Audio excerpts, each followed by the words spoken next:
When my marriage ended, I was distraught.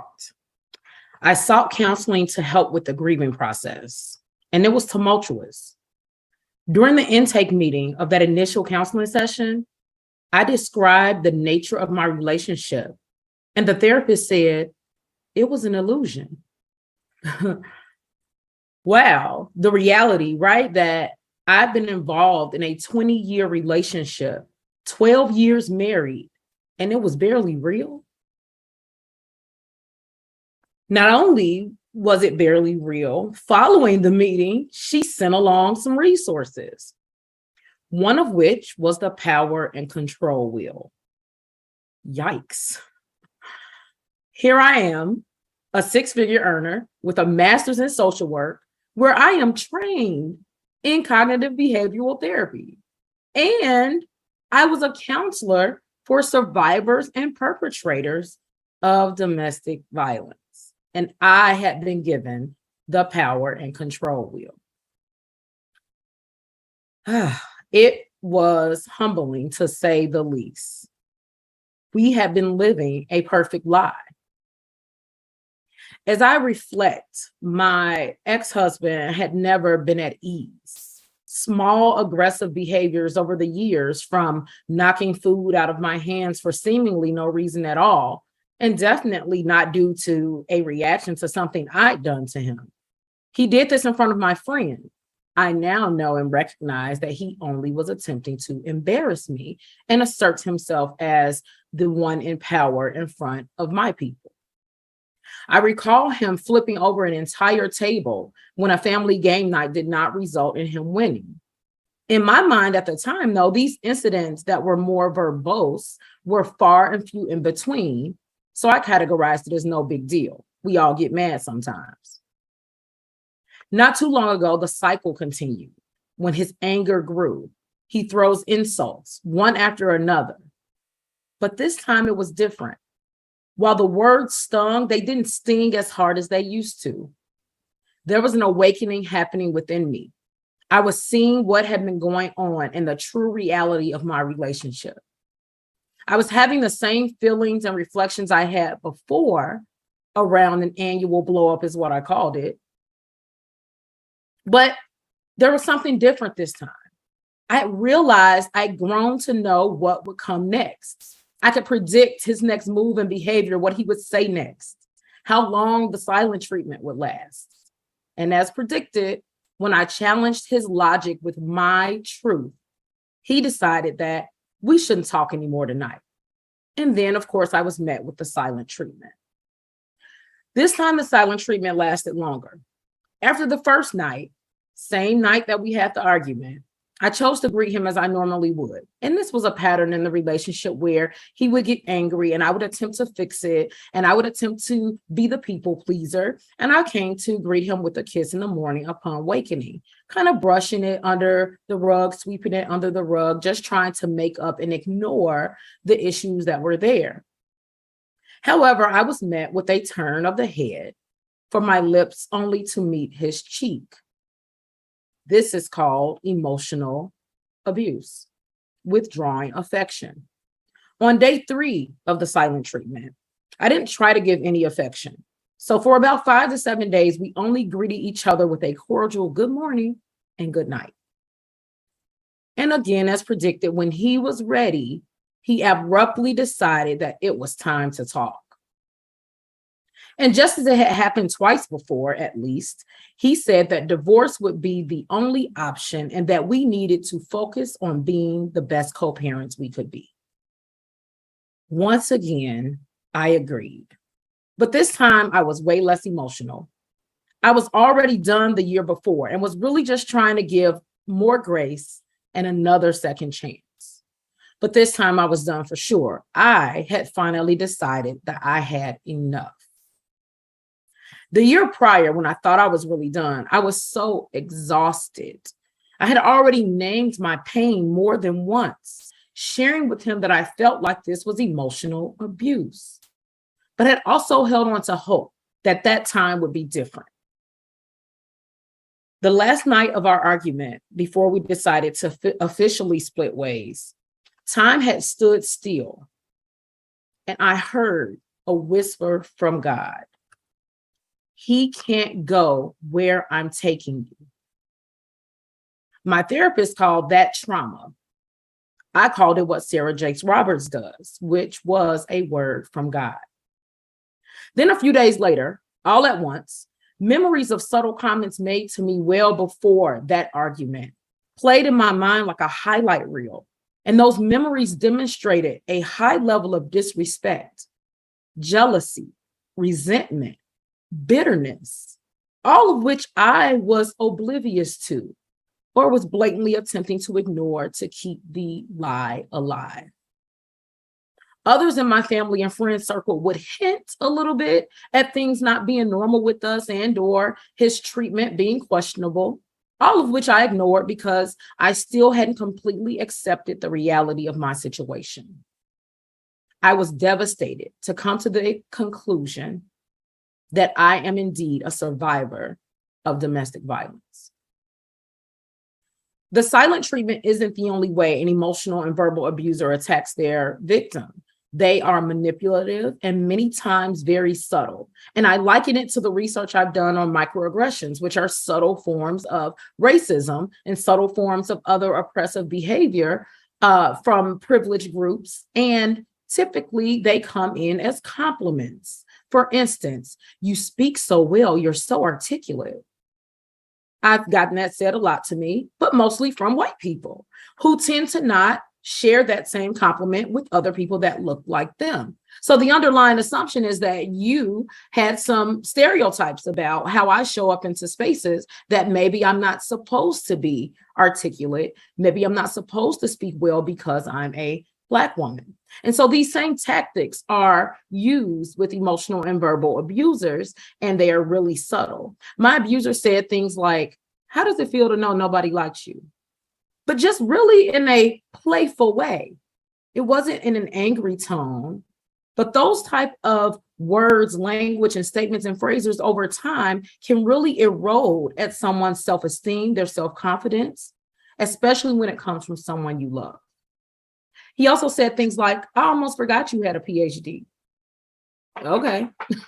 So really random, not even in an argument, nothing else would be going on. And those are some of the statements and phrases that he would casually throw around. But it gets worse.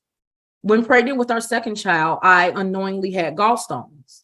So while I was 8 months along, I'm constantly vomiting after eating dairy. And I really wasn't associating it with what I was eating at the time. I just knew I was sick more than usual. And at 8 months, you figure that the vomiting would stop, right? That's usually earlier on in pregnancy. And one time I was, on my knees in front of the toilet, upset and frustrated. So I started crying because I'm emotional, I'm pregnant, I'm upset that this is still a thing that's happening during this pregnancy this time. And while I'm on bended knees over the toilet, he walks by, glares at me and said, "Are you crying?" And made a face at me as if it was super ridiculous of me to have any emotion related to my situation at the time. He typically said more direct things during a blow up, and every time in between was more of those subtle things that came all year long. That's once or twice a year, he would go on a tirade to share his disdain for me and how that this relationship just wasn't working for him, that we should co-parent, etc. During those initial times, I would often be distraught and shed tears and be really confused about what was happening. And more than once during those times, he said, "I don't care about your tears." Once I had an accident while hanging out with friends. I was cut near an artery and needed multiple stitches. One of the friends called him to ask if he wanted to meet us at the hospital and come be with me. She offered to care for our children in his absence. And he responds, "No, I'm good." So just a total lack of care and concern relative to your partner, your significant other. He often had me questioning the reality of my own experiences because he would choose to change the narrative and tell me I wasn't seeing or hearing what I saw and heard, attempting really to cause an over-reliance on his judgment. getting me over time to trust him over myself. I noticed far later in our marriage that his opinion counted to me more than my own. For instance, when it came to something as simple as clothing, I had been groomed by him to question my choices due to his constant criticism of my clothing, my speech, my chosen profession. When I ran for political office, which I won twice, he said, "You think they're going to let you win over a white man?" They did. Or my hard work got me there. He would often gaslight me by baiting me into arguments about societal issues that I was most passionate about. And, to try to argue how wrong I was about it. He'd say, "You just a girl from 39th that used to have rumors about her, right?" Just to knock me down a couple of pegs or to try. Another time he told me not to get him anything for Christmas. When I did so anyway, he demanded that I showed him where I hid it, and then he returned the item. The aggression from him increased after the separation because, mind you, he had asked for a divorce at least twice before, to which I did not grant. We would just sweep it under the rug and go through this cycle, make up without really tackling the issues that were present, and move on. This was the one time that I decided, again, I had had enough. And so the aggression increased because I chose to do something different and he wasn't used to that. When I set a boundary with our children in my new home, the verbal abuse ended up being even easier to pinpoint. These instances of withdrawing affection and withholding empathy, so on and so forth, were much more subtle. But there were other times when I was delivering our third child. Instead of being in the laboring tub with me, I did a water birth with her. Instead of holding my hand or even giving me words of encouragement as I labored with no medication, he sat in the corner of the room on his cell phone the entire time. Instead of greeting me at the end of a theater performance where I shared the upbringing of my life and my story in my neighborhood on the south side of Chicago, he left after my set and placed a bouquet of flowers on the seat of the car for me to find later. Did not choose to stay and greet me after.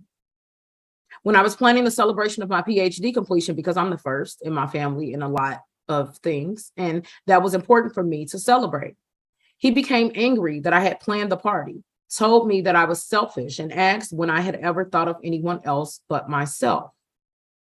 As I recall then, I begged him to attend the party and the graduation ceremony because he told me that he'd been here for the entire step of the journey, so why did he need to come? A friend recently asked what was the worst thing he had ever done. And it took me a while to think of something because for me, it was a culmination of all of these things I've shared with you today, where I felt such a high level of betrayal. As I thought more, the worst thing had to be our disagreement over my last pregnancy. Y'all, I've been pregnant 7 times, a little fertile, just a little bit.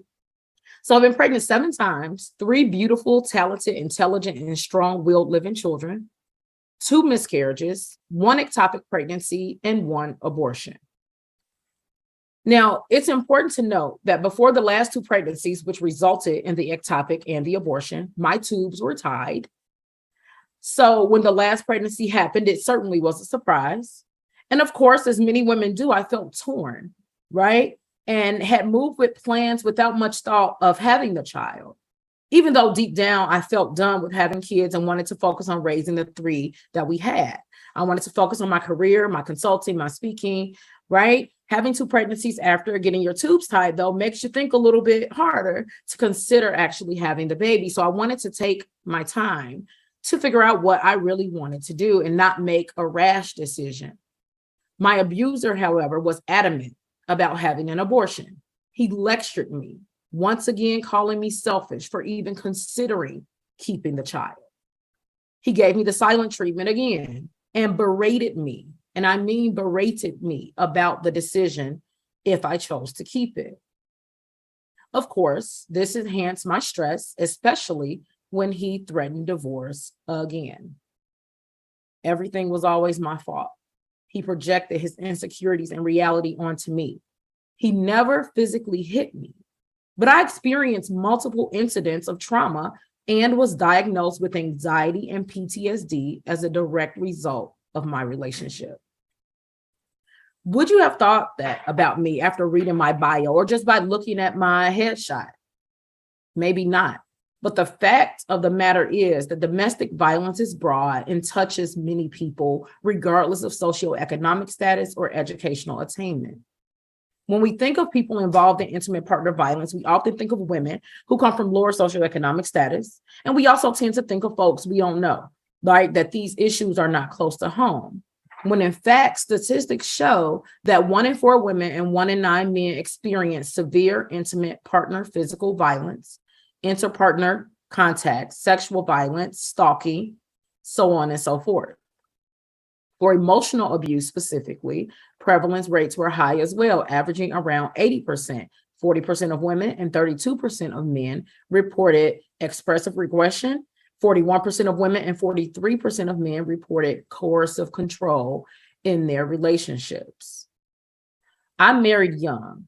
I was 24 and a little bit still wet behind the ears, had not experienced life in the way that I've now experienced life. I had childhood trauma that resulted in me being a people pleaser and wanting to not disrupt, wanting to make sure everyone is happy. And that resulted in my choice to remain in this relationship for so long. We were high school sweethearts. And so from 17 years old to 37, all I knew was this person. And I had been working since I was 12 years old and adopted this notion that I had to be everything to everyone. And that resulted in this superwoman persona, which many Black women adopt. And this mentality played a huge role in my marriage. I was choosing to put myself last, right? It has been expected of us, specifically as Black women since slavery, to be strong, which is often to our detriment. And it's taught us to ignore, disrespect, and take the abuse because we can handle it. We got it. Due to the stigma of domestic violence, I was almost silent about the reality of my marriage. However, I always wear my stories on my sleeve, and I feel that it is my duty and responsibility as a woman in the sisterhoods that I share to speak my truth, and that I want to use my story to help other women. We wrote a book, Grief and Gratitude. I decided to share my story in that book, but I made it an anthology so that other women could share their story so that we can see ourselves in each other. Because my story is not just for me, it's for all of you. We tend to ignore issues of domestic violence and problems because culturally and societally, especially in the Black household, what happens in this house stays in this house. That's toxic as hell. What we're not going to do is ignore abuse and trauma. And if someone is doing and saying things to you that are inappropriate and not okay, you can choose to have a voice and speak up. You can choose to ask for help. When we talk about racism, homophobia, the LGBTQI plus community, ableism, when we talk about ageism, when we talk about anything that's oppressive, we choose to say, speak up, use your voice. Social justice is necessary, right? We ask people to be allies in the fight.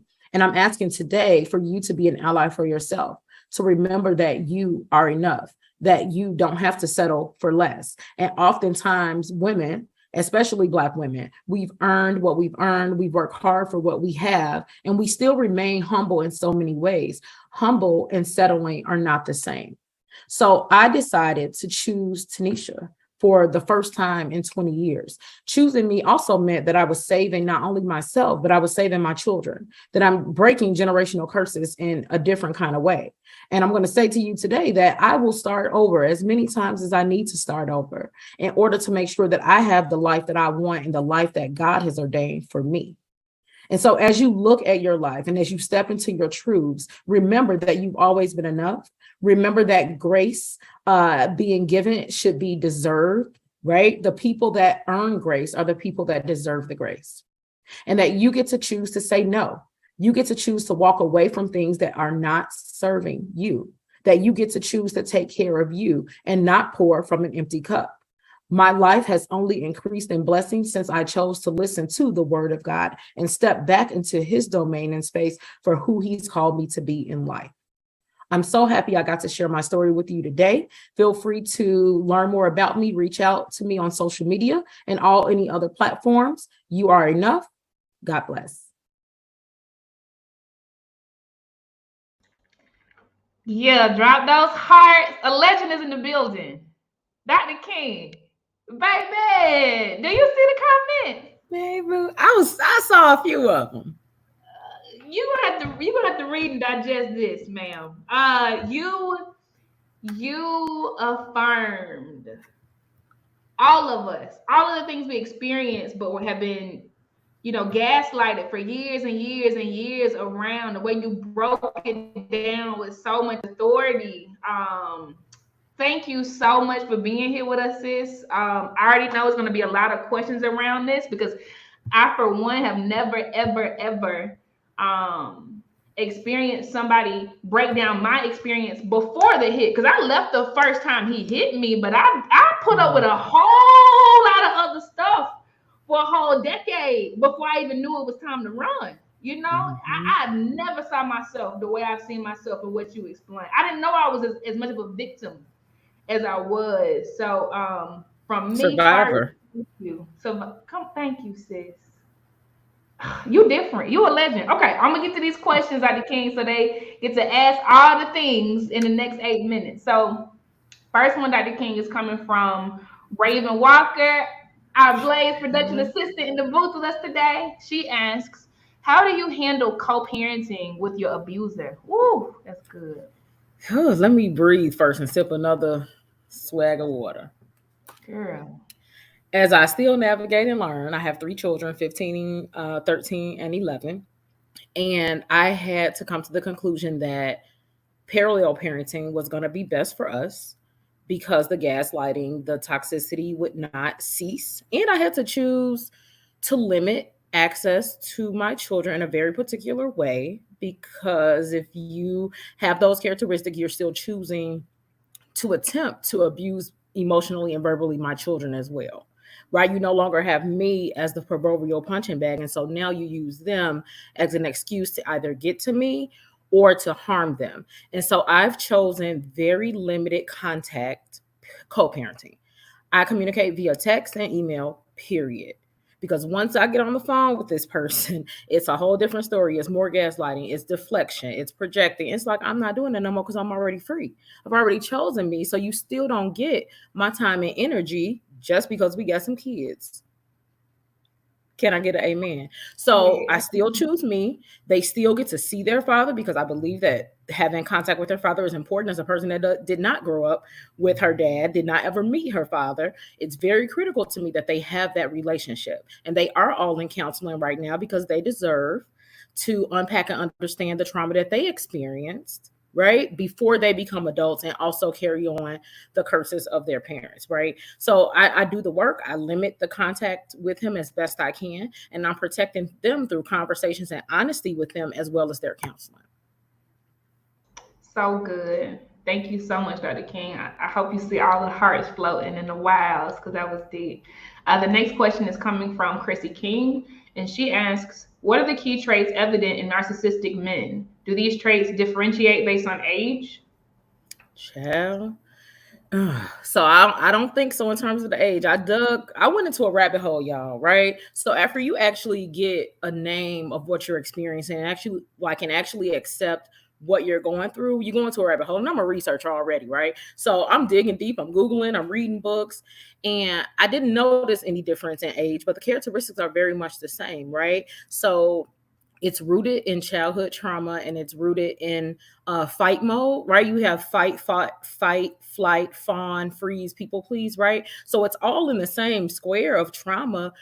I just ended up on people pleasing and he ended up on fight based on childhood trauma and abuse experience. Doesn't make it okay or justify any abuse you project onto other people. But the narcissistic traits were very much shifting the blame, the gaslighting tactics, kind of creating their own reality, manipulation. So there was a lot of tears from time to time about things because I'm still a social worker at heart and I'm empathetic, right? So narcissists tend to feed off of the energy of like extremely excellent people and good hearted and well meaning intentioned people. And so they choose us for that reason because they are attempting to emulate what they don't have. They lack empathy. They don't have an understanding of what love is. And what's so crazy, y'all, is when I went to a therapy session with him not too uh far into our marriage, and I noticed this behavior decades ago, right? We were together for 2 decades. The counselor and therapist at the time said he doesn't know what love is, so he's not going to be able to give it. And I still didn't hear it at the time. So narcissists tend to not know love. They don't know what empathy is. They gaslight, they project insecurities, and they're often telling you their truths by the way that they're insulting you. So the names that they call you, the way that they're telling you you're selfish, the way that they're telling you whatever the flaws are that they're attempting to always share with you, and now how you are always doing wrong, it's always your fault. That's really a projection of who they actually are that they've not chosen to accept or deal with. This is so rich. I'm gonna keep these coming because the box is lit up, Doc. Okay, so this one is from Tiffany Brown. She asks, how do you handle PTSD ex-military? How do you handle a PTSD ex-military partner? I think that's loaded. I think it depends on what experience you're having, and if they are and or are willing to choose to get help. What we tend to do is give them a way out and give them a justification and excuse and feel sorry for them. It's not their fault and it's not to blame because they had a bad childhood, because they experienced domestic violence, because they have PTSD, because they were in war and they have these wounds. And so, of course, they're going to be mad and angry, upset. It's not their fault, but it is their fault. We are the owners of our own stories. We are the controllers of our own narratives. We have the power and authority to change our behavior when we want to. If they want to be different, they will. It will take courage and bravery for them to choose to get the help that they need so they will not walk around this earth bruising and scarring other people. And so you deal with it by attempting, when depending on which mood and mode they in, because we know when they can be approachable, because we walked on eggshells enough to determine what they mood gonna be. We've learned that pretty good. You see an opportunity to have a conversation about what you need. Expressing your needs are okay. We often don't do that either, and that's how we end up in these situations, because we put ourselves on a back burner to where we don't even know what we need, what we desire, what we want, what we're looking for. So you determine what it is you need from your partner, what behaviors you need to change and or cease. You ask if they're willing to give that to you, and if they want to give that to you, the steps they need to take to get help to do that.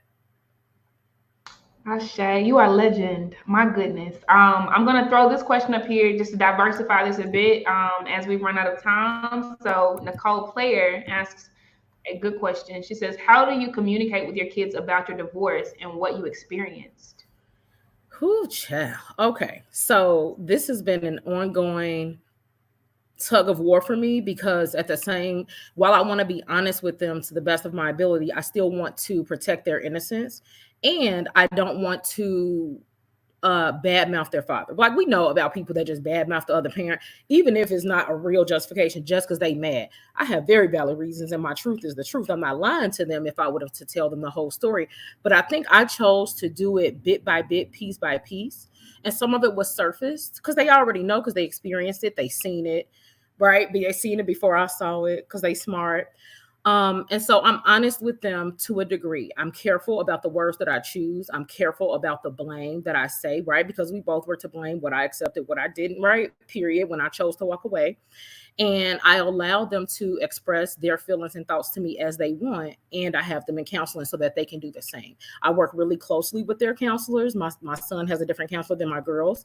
It was important that he had a male counselor because of the ego and pride that his dad instilled in him with the toxic masculinity. So it was critical that in order for him to grow and not become his dad, he had a positive Black male figure to talk to. So I work closely with their counselors to ensure that those parts are discussed. We talk about what's healthy, what's unhealthy, and I named the fact that we had an unhealthy marriage. And then I named some of the things that occurred that were unhealthy: yelling, name calling, talked about what emotional and verbal abuse was without going into like scenarios that as specific as I was in the talk. I don't share that much with them, but I give them enough for them to understand what happened.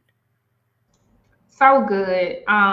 Very quickly, and I'm not surprised because you're just a wealth of knowledge. We have hit the time, y'all.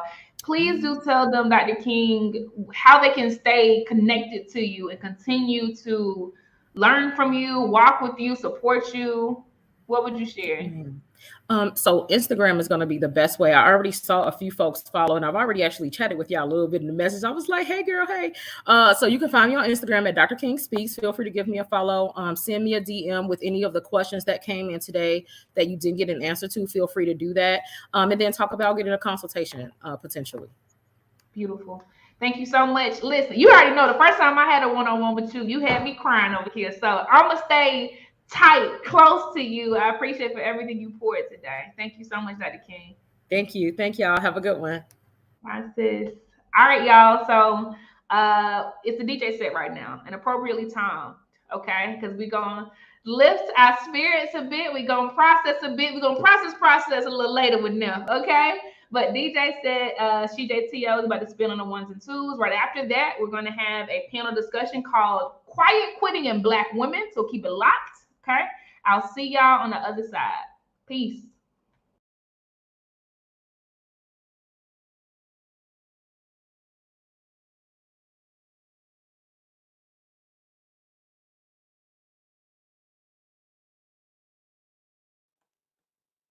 DJ T.O. She's so dope.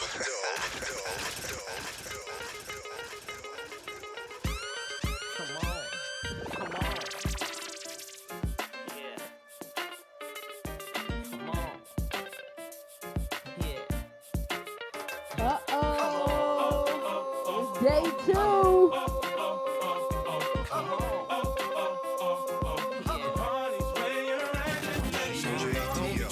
See us in the club, just show a little love, represent your side like me. 'Cause round here, if you slip, you catch a hot one.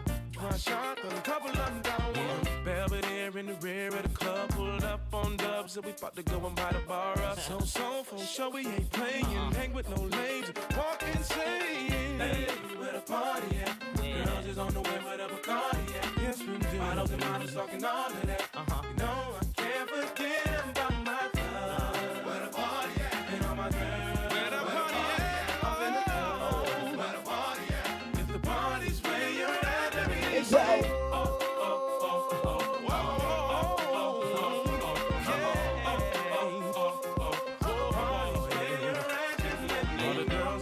In their best outfit, just showing that skin, trying to make it on the spit. Where you been, girl? You and your friend need to come to the back. We got it locked out. Be a white t-shirt or a 3-piece suit, don't matter what you wear. All that matters is who you with. Some jiggy, some straight grind.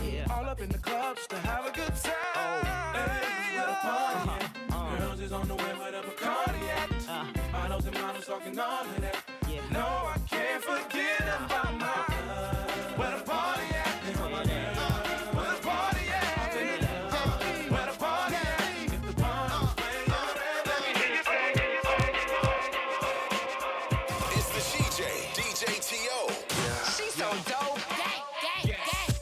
DJ T.O. She's so dope. Some of them be crawling, get the best of you whenever I put my all in. Have mommies calling for the Lord, darling, jigger and Paulin. Ass drop, hoops with half the top, expose half my knot. Nigga mad when I brag about the cash I got, but I'm used to not having a lot. I'm from the gutter and I ain't the type to ever chase your box. I'm the type to interior decorate the watch. I'm the type to sling heavyweight on the block in every state like clock. Work jiggers to hurt, holla. Your lips are telling me yes, while you're kissing on my neck, making me feel so. Should I stay? Should I go? I don't know. Your head boy style drives me wild, but in the back of my mind, I know. I wanna see how you put that thing on me. I can't let you mess of me, even though I wanna see. Vibe with me.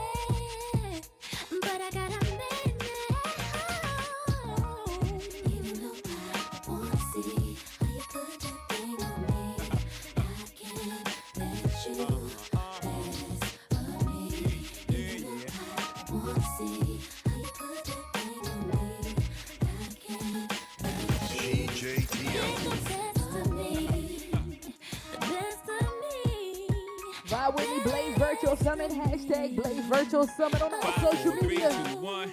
Carolina blue kicks, hottest on the block. Used to Willie bicycle since I was 6. High school, the crossover, waved away kicks. Music is the same, gave away hits. So my get it together or forget it forever. When I go at you hard, I can get it through leather. You act like Jigga can, get it whoever. Talking, you got a man. Okay, ma, and that's high school, making me chase you round for months. Having a fear, act like in the dough for once. Plus my hand is up your skirt, goddamn you flirt. What's a little me on top gonna hurt? Maybe a little, but pain is pleasure and pressure bust pipes. And you look like the I like it rough tight. We can crush the night, tell me what you like. I got a yellow bottle on a bucket of ice, get right. Young Hova. Even though I wanna see how you put that thing on me. You are not ready. Unstoppable dynasty. Young Hova. I just want you to know. Let you know. It ain't where I've been. It ain't where I've been. But where I'm about to go. Top of the world. I just wanna love you. Just wanna love Be you. who I am. Know you love me. All this cash. Not ready. Unstoppable dynasty. Young Hova. I just want you to know. Hi, It yo, ain't where I've been. this where I'm about to go. Vibe with me. I just wanna love you. Just wanna love Be you. who I am. Know you love me. With all this cash. More money, more Don't problems. forget your man. Now give it to me. Give me that funk, that sweet, that nasty, that gushy stuff. But don't bullshit me. Come on, give me that funk, that sweet, that nasty, that gushy stuff. When the Remy's in the system, ain't no telling when I fuck 'em, will I diss 'em. That's what they be yelling. I'm a pimp by blood, not relation. Y'all be chasing, I replace them, huh? Drunk on Chris, mommy on E. Can't keep a little model hands off me. Both in the club, singing off key. Hi, I yo. wish I never met her Hold at up. all. It gets better, ordered another round. It's about to go down. Got 6 model chicks, 6 bottles of Chris. 4 velvet ass, got weed everywhere. What do you say? Me, you, and your Chloe glasses. Go somewhere private where we could discuss fashion like Prada blouse, What Gucci you bra, say? okay? Filth on jeans, Take that off. Give it to me. Give me that funk, that sweet, that nasty, that gushy stuff. But don't bullshit me. Come on, give me that funk, that sweet, that nasty, that gushy stuff. Give it to me. Give me that funk, that sweet, that nasty, that gushy stuff. But don't bullshit me. Mama, give me that funk, that sweet, that nasty, that gushy stuff. Yeah. Save the narrative, you saving it for marriage. Let's keep it real, man, you saving it for carriage. You wanna see how far I'ma go, how much I'ma spend, but you already know. Zip zero, stingy with the Niro. Might buy you crisp, but that about it. Might light your wrist, but that about it. I might wipe you and buy you nice whips, mom, but you really gotta ride nice. Know how to work your hips and your hands priceless. Profess your love the Hove, and I never let you down. Get you bling like the Neptune sound. Okay, hot Hove, too hot to hold. Ladies love me long time like Tupac soul. Only way to roll, Jigga and 2 ladies, I'm too cold. Motorola, 2-way page. Come on, Give it to me. Give me that funk, that sweet, that nasty, that gushy stuff. But don't bullshit me. Come on, give me that funk, that sweet, that nasty, that gushy stuff. Give it to me. Give me that funk, that sweet, that nasty, that gushy stuff. But don't bullshit me. Mama, give me that funk, that sweet, that nasty, that gushy stuff. It's the DJ T.O. She's so dope. Baby girl, you know my situation.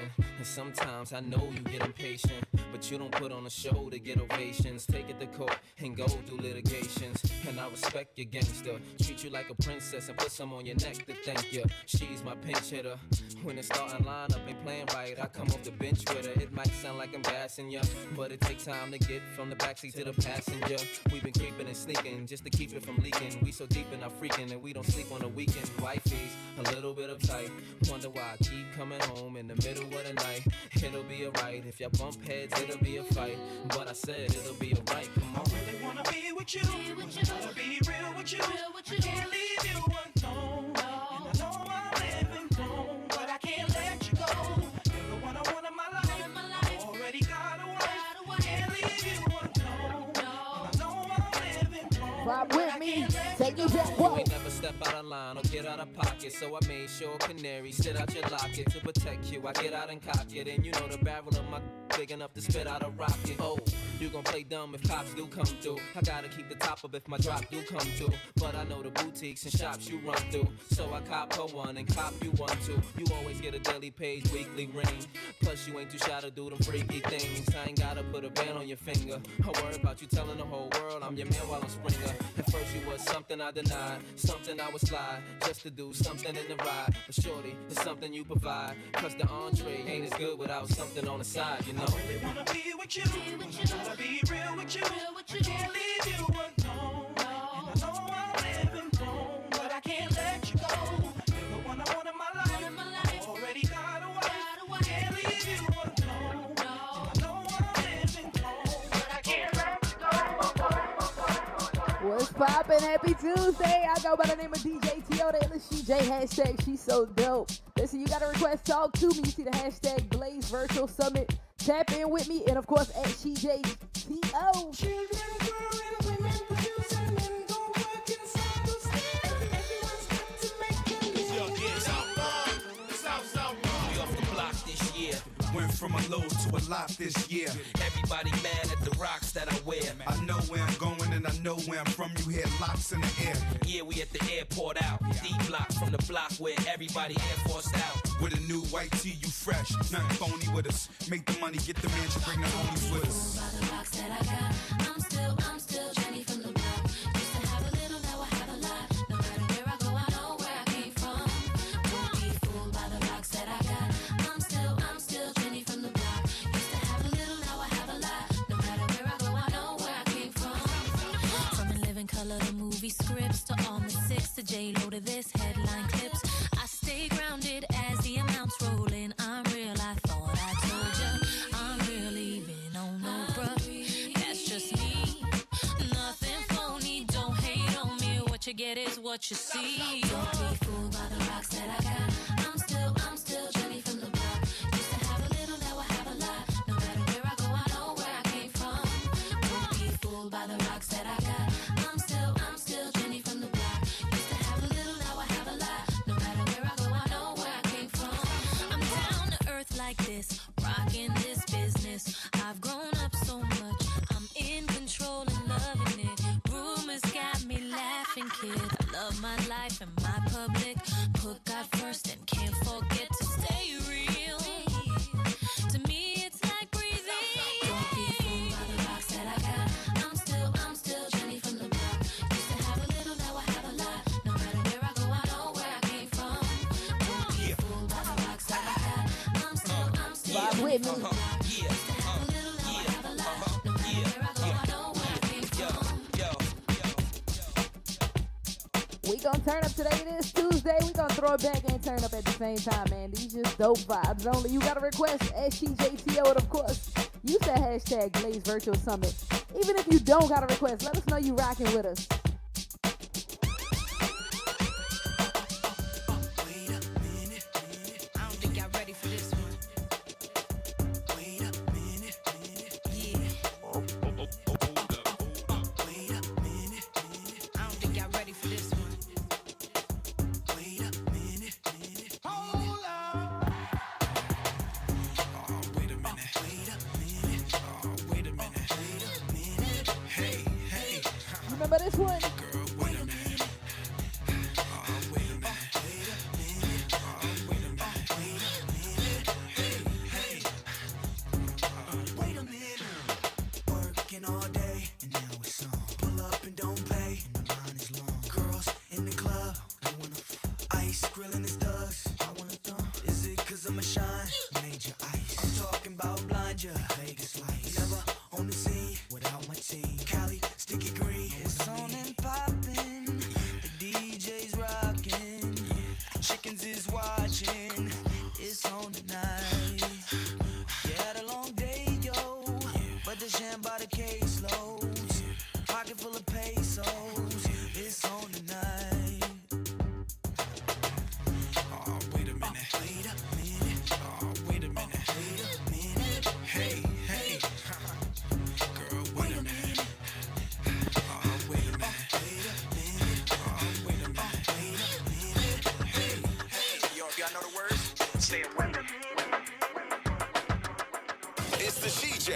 DJ T.O. She's so dope.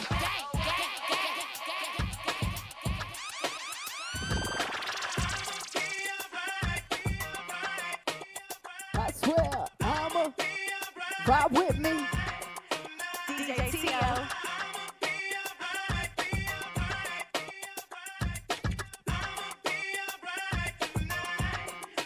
You don't have to call.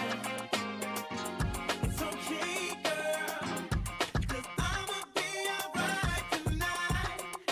You don't have to call. It's okay, girl. 'Cause I'ma be alright tonight. Situation will arise in our lives, but you gotta be smart about it. Celebrations with the guys I sacrificed, 'cause I knew you could not sleep without it. Meanwhile, I loved you. You were my girl. You see, I the world of you, but you're so steady, baby. It's okay, girl, 'cause I'ma be alright tonight. You don't have to call. It's okay, girl, 'cause I'ma be alright tonight.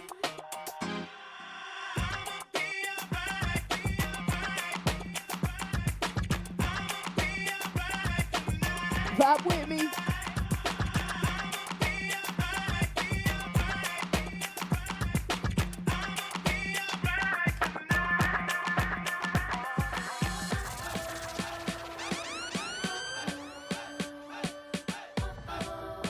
It's Tuesday, man. We gonna turn up. Vibe with me. Honestly, if I tell you what you wanna know, love, there ain't another. Don't want no other lover. I'll put nothing above ya. I kick 'em to the gutter. You try to shake me, wound up loving me crazy now. Look at us lately and tell 'em who's your lady. I never thought you'd be the one, make me shine brighter than the sun. There ain't no ups and downs, no winning outs. You're here right now. If you want me to stay, I'll never leave. If you want me to stay, we'll always be. If you want me to stay, love endlessly. If you want me to stay, and I believe you.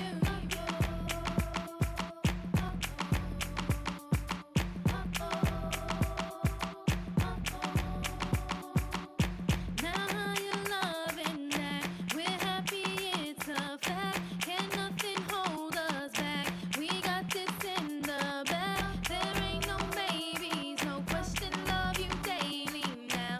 Look at us lately and tell 'em who's your lady. I never thought you'd be the one, make me shine brighter than the sun. There ain't no ups and downs, no winning outs. You're here right now. If you want me to stay, I'll never leave. If you want me to stay, we'll always be. If you want me to stay, love endlessly. If you want me to stay, and I believe you.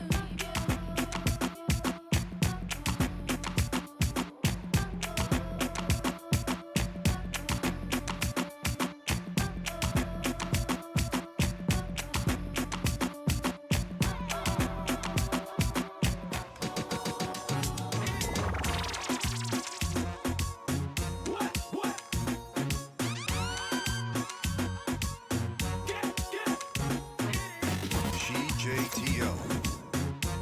Vibe with me. Hashtag Blaze Virtual Summit. Hashtag Blaze Virtual Summit.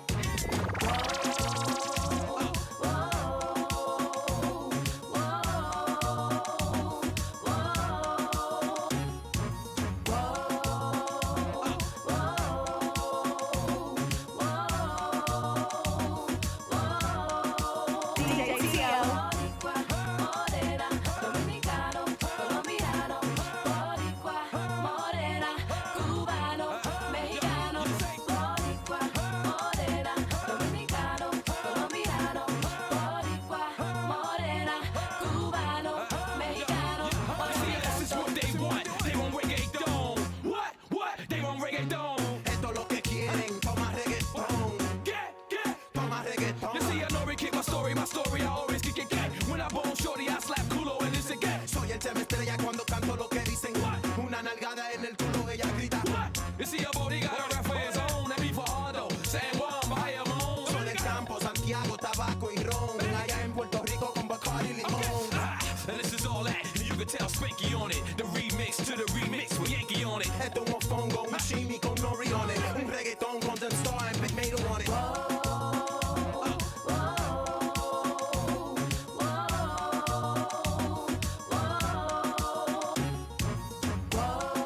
Oh, we about to take it here. It's Tuesday.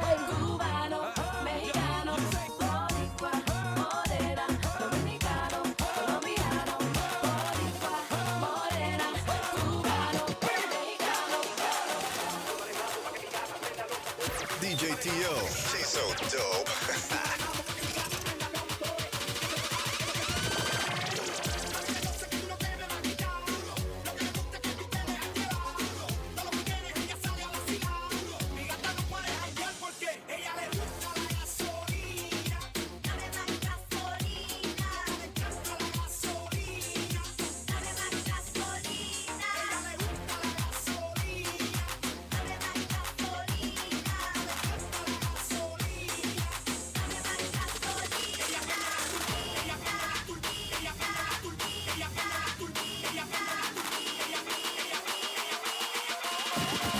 JTO.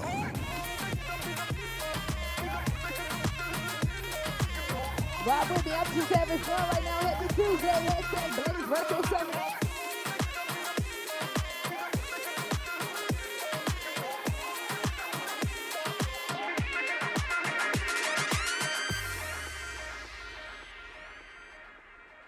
Hold up. It's after midnight and she's on your phone. Saying come over 'cause she's all alone. I could tell it was your ex by your tone. Why is she calling now after so long? Now what is it that she wants? Tell me what is it that she needs? Did she hear about the brand new biz that you just bought for me? 'Cause y'all didn't have no kids. Didn't share no mutual friends. And you told me that she turned trick when y'all broke up in 96. What you gon' do when you can't say no? And it feels like a show, boy, I really need to know. And how you gonna act, how you gonna handle that? What you gon' do when she wants you back? What you gon' do when you can't say no? And it feels like a show, boy, I really need to know. And how you gonna act, how you gonna handle that? What you gon' do when she wants you back? What you gon' do when you can't say no? And it feels like a show, boy, I really need to know. And how you gonna act, how you gonna handle that? What you gon' do when she wants you back? There's no need to reminisce about the past. Obviously, 'cause that shit did not last. I know how a woman will try to game you. You don't get caught up because, baby, you lose. What is it that she wants? What is it that she wants? What is it that she needs? Should she hear about the brand new biz that you just bought for me? 'Cause y'all didn't have no kids, didn't share no mutual friends. No, no, no. And you told me that she turned trick when y'all broke up in 96. What you do when you can't say no? And it feels like a show, boy, I really need to know. And how you gonna act, how you gonna handle that? What you gonna do when she wants you back? What you gonna do when you can't say no? Boy, I really need to know. And how you gonna act, how you gonna handle that? What you gonna do when she wants you back? My milkshake brings all the boys to the yard, and they're like, it's better than yours. Damn right, it's better than yours. I can teach you, but I have to teach you. My GJTO. milkshake brings all the boys to the yard, and boys to the yard, and boys to the yard, and boys to the yard, and boys to the yard, and boys to the yard. My milkshake. My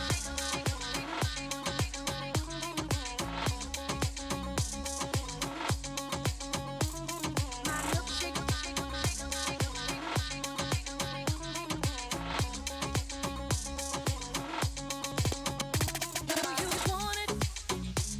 The thing that makes me what the guys go crazy for. They lose their minds the way I whine. I think it's time. La la la la la. Warm it up. La la la la la. The boys are waiting. La la la la la. Warm it up. My milkshake brings all the boys to the yard, and they're like, it's better than yours. Damn right, it's better than yours. I can teach you, but I have to charge. My milkshake brings all the boys to the yard, and they're like, it's better than yours. Damn right, it's better than yours. I can teach you, but I have to charge. On it, you want me to teach me. GJTO. That's why we jam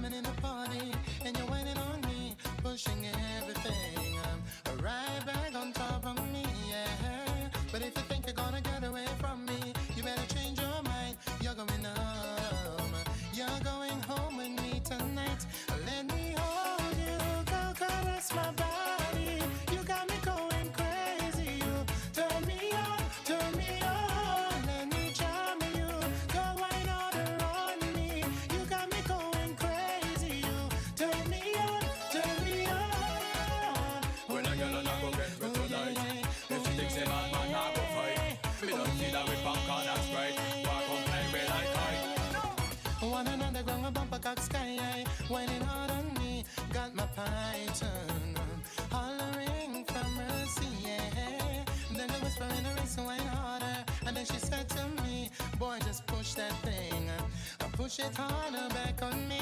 So let me hold you, girl, caress my body.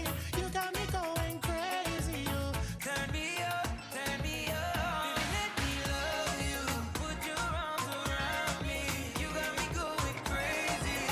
Turn me up, turn me up.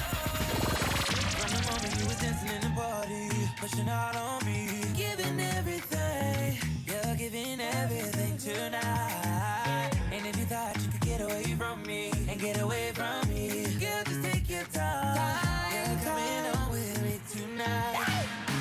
Girl, I got a question for you. Can I get an answer?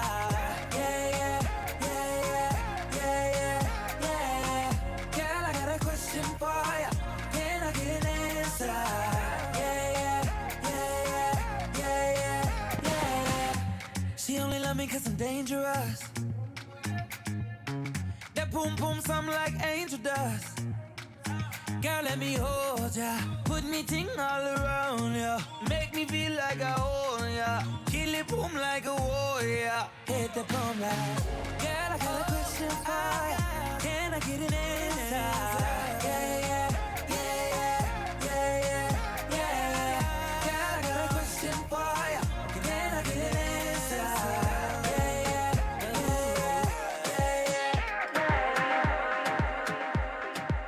It's the DJ T.O. She's so dope. Eyes on control and I see you standing there in front of me. Your style, your clothes, your hair, your flair, woman, you look so sexy. The way you whine and way you dance and the way that you twist and turn your waist. Leaves me wanting, leaves me yearning, leaves me feeling for a taste. Before the end of the night, Vibe with me. I wanna hold you so tight. You know I want you so much, and I'm so tempted to touch. Tempted to touch, tempted to touch. A little woman, man, I need you so much. Tempted to touch, tempted to touch. A little woman, man, I'm inside your clutch. Tempted to touch, tempted to touch. A little woman, man, I need you so much. Tempted to touch, tempted to touch. A little woman, man, I'm inside your clutch.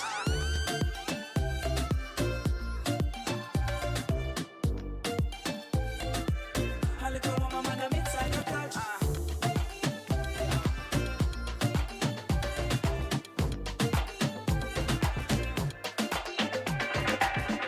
DJ T.O. She's so dope.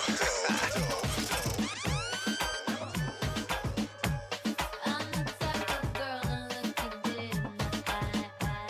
I'm relentless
DJ T.O. Come on, girl, tell me how you feel.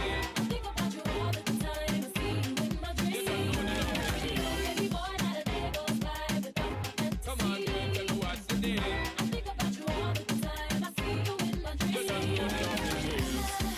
Oh, my baby's my baby girl.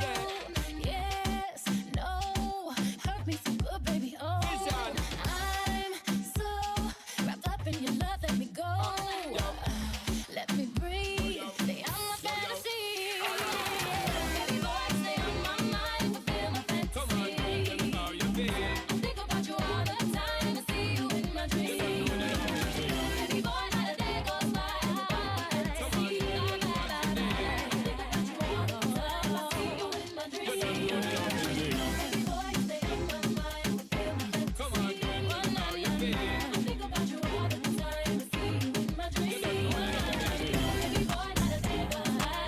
We gonna switch gears.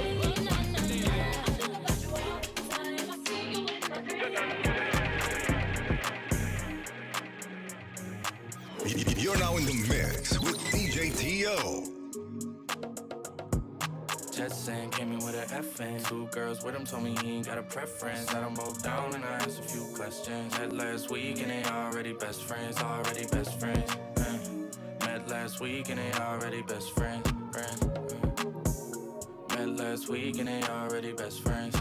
She's a Georgia State freshman. Told her I'ma pull up at your place at 10. Girl, you look good, I would risk everything. Make me forget what safe sex is.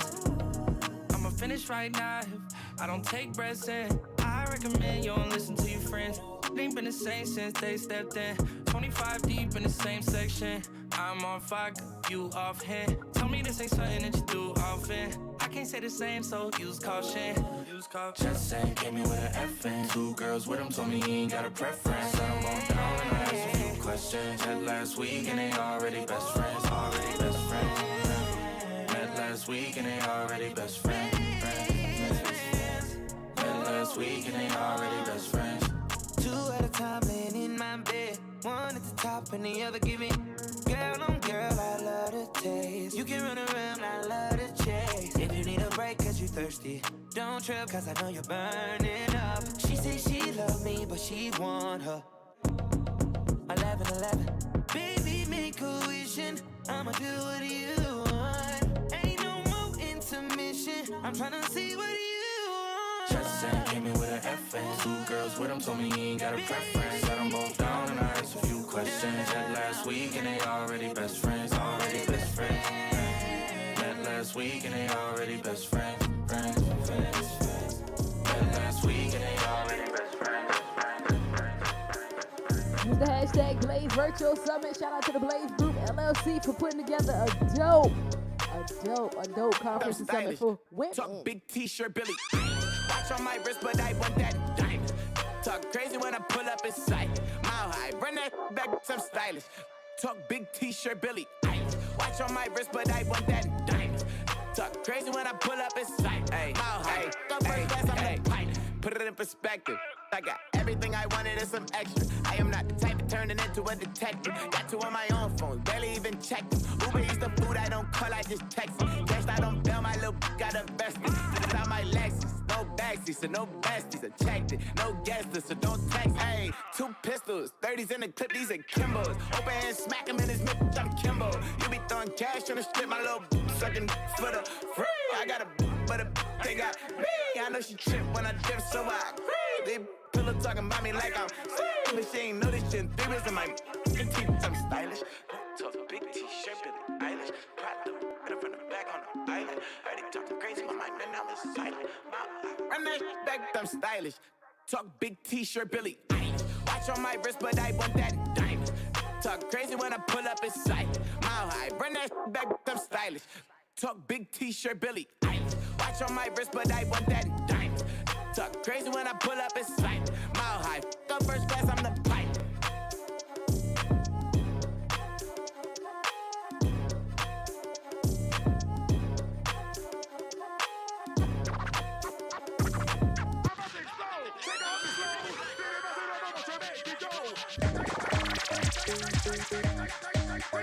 Come on, ladies, vibe with me. Shout out to the Blaze Group LLC, hashtag Blaze Virtual Summit.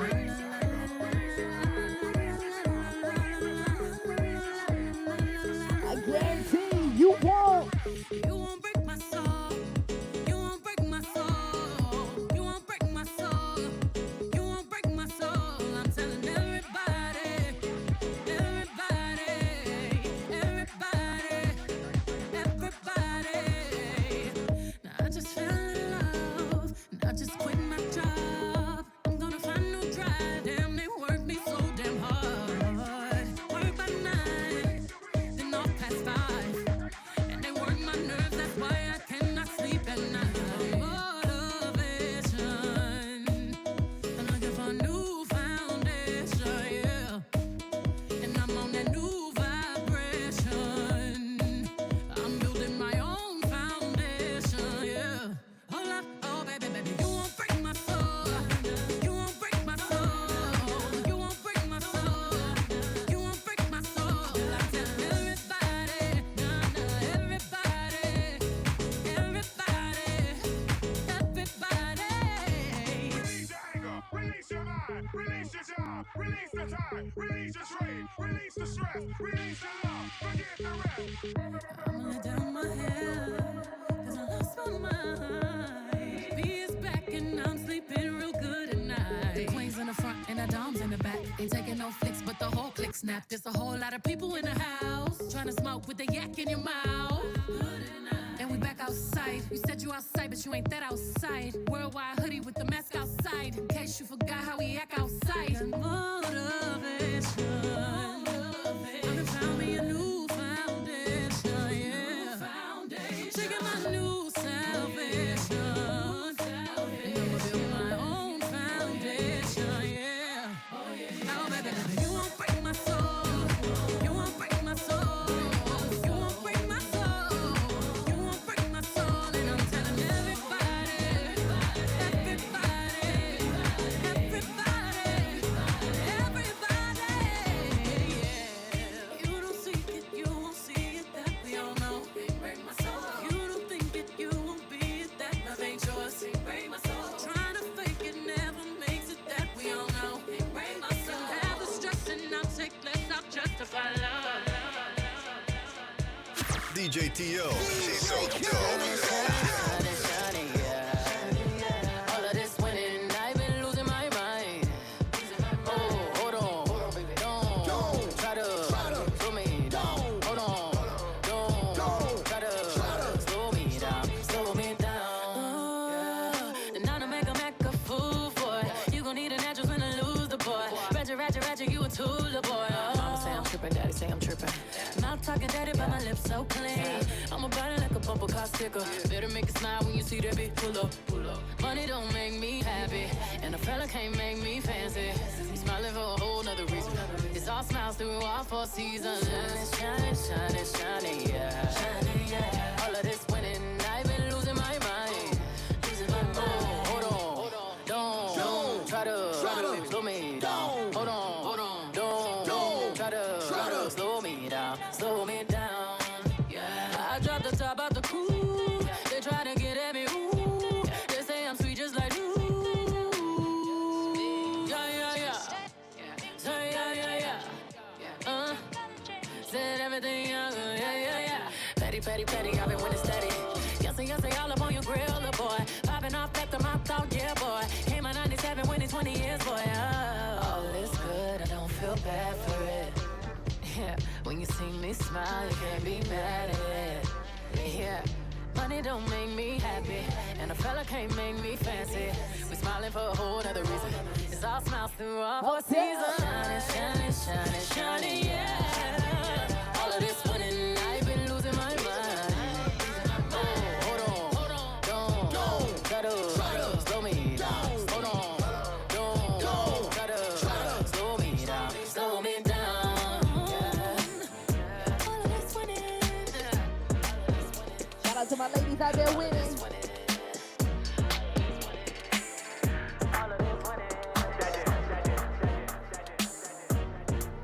I go by the name of DJ T.O. the LSCJ, hashtag she's so dope. Hit me on Instagram, Twitter, Facebook, all that at SheJTO. And of course, use the hashtag Blaze Virtual Summit. Vibe with me. First off, mind your business. Bad bath every day like Christmas. Attitude on you pay me. It take more than a Bentley to date. Got me. I don't trust him. If he ain't got more than me, can't got me. I don't trust him. If he ain't got more than me, can't. Ooh, I love when they chase me. Good luck if you trying to replace me. 220 on the dash like Stacy, and yeah, that fine, but he moved too jank. Got me. I don't trust him. If he don't got more than me, I can't. If he don't got what I need, I duck him. I don't pop like a pea, I bust him. Bad gon' shop, no gimmicks. Brand new drop top, not renting. And every time a start, I finish. If it ain't money in the text, don't send it. First off, mind your business. Bad bath every day like Christmas. Attitude on you pay me. It take more than a Bentley to date. Got me. I don't trust him. If he ain't got more than me, can't. Got me. I don't trust him. If he ain't got more than me, can't. Please got me what up. Lying on that little you ain't touch nothing. Daddy caught me the lamb, did his big one. How y'all getting on the reach, name Ken's on. Tight, fat, wet, no smell. I be buying Birkins like them on sale. He be in the field, but he ain't in the NFL. Got back my way before the BBL. Just twice my age, but I ain't half as paid. If he ain't getting more than me, then he ain't getting no play. Only business that I mind is the one that pay. My kids gon' have they way. First off, mind your business. Bad bath every day like Christmas. Attitude on you pay me. It take more than a Bentley to date. Got me. I don't trust him. If he ain't got more than me, can't. Got me. I don't trust him. If he ain't got more than me, can't. SheJTO.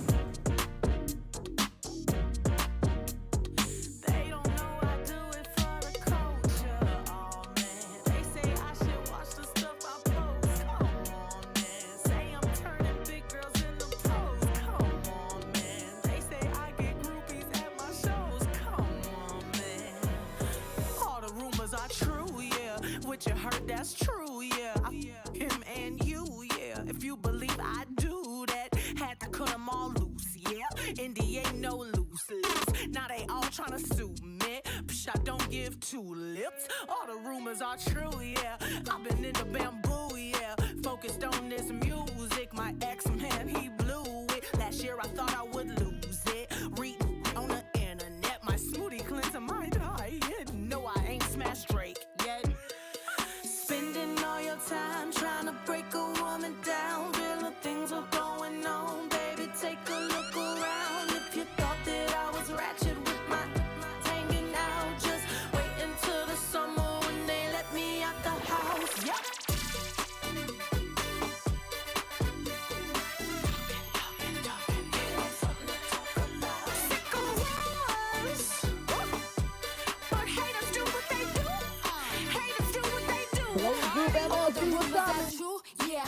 Yeah, fake bulls, yeah. Made $1 million at Suits, yeah. Yeah, be running with fake news, yeah. Cardi and poppin', no, that's the machine. Nobody listen, they buying them streams. They even posted on blogs overseas. And lying a language I can't even read. The f do this milk, I'm a Bronx to some pop hits. Used to pop off when they pop hits. But I'm calmed down and I'm locked in. And my records live in the top 10. Let's go. Teach me about big girl. Okay. Last time I got freaky, the FCC sued me. But I'ma keep doing what I wanna do. Cause all the rumors are true. Yeah, they hated on me since school, yeah. I never thought I was cool, yeah. Now me and Cardi, we cool, yeah. I love pros on pros, yeah. I am body goals, yeah. This here from my soul, yeah. Black people may rock and roll, yeah. Why you spending all your time trying to break a woman down? Real things are going on, baby. Take a look around. If you thought that I was ratchet with my hanging out, just wait until the summer when they let me out the house. Yeah.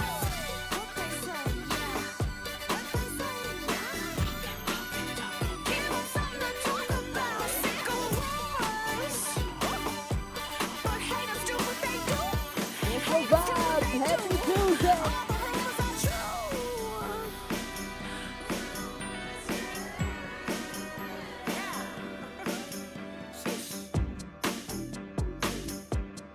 DJTO. She's so dope.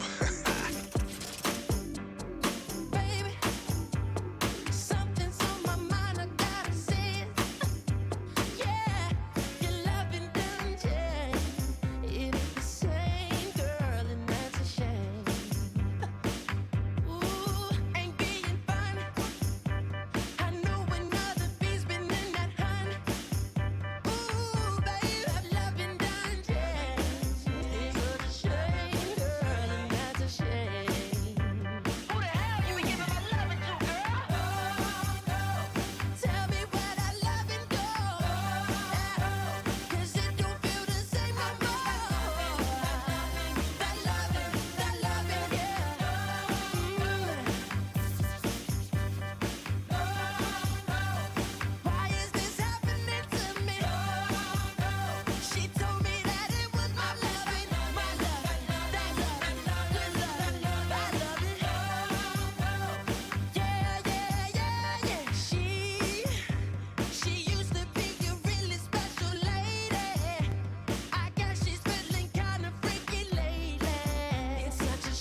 type bitch, baby.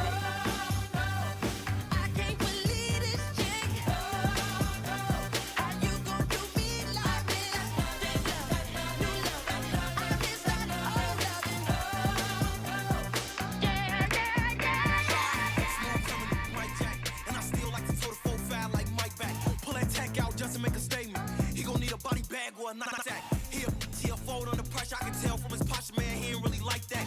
Mama told me I don't care if you scared, go in for the kill. If they try, you better fight back. We done beat his if he trying to throw the folks up. What's all that you was saying like you was so tough? They gon' have to carry your mans if he approach us. Creeping in that glizzy of bland when we get close up. Rich gangsta, my gun match the color of my cop. Any sudden movement in this go far. Better have him hugging our law. I'm the GOAT, I'm a thug, I'm a star. Youngin' trying to clear a crowd with the heat. When you rhyme, better keep it 40 cal by the seat. He was making wrong till they found him deceased. There's a whole lot of evil woman around in the streets. So you better look both ways. Make your soul shake. Demon standing in the doorway. Tell me, honey, are you okay? Screaming out, no way. Tell me, honey, are you okay? Still on that bullshit, MJ. Really one of the hottest and I never dropped a mixtape. All my life had to risk take. But if they come and try me, 40 kick it to my wrist break. Let anybody in this play. I'ma have my C's leave his in the ground with a stiff face. Where I'm from, all the killers turn hood legend. And they known through them blocks like the Kimbe. Told on something bigger than the Great Khali. 30 shots to knock him down like Muhammad Ali. Do the race, scratch off in the track off G. Catch him lacking, then it's RIP. Youngin' trying to clear a crowd with the heat. When you rhyme, better keep it 40 cal by the seat. He was making wrong till they found him deceased. There's a whole lot of evil woman around in the streets.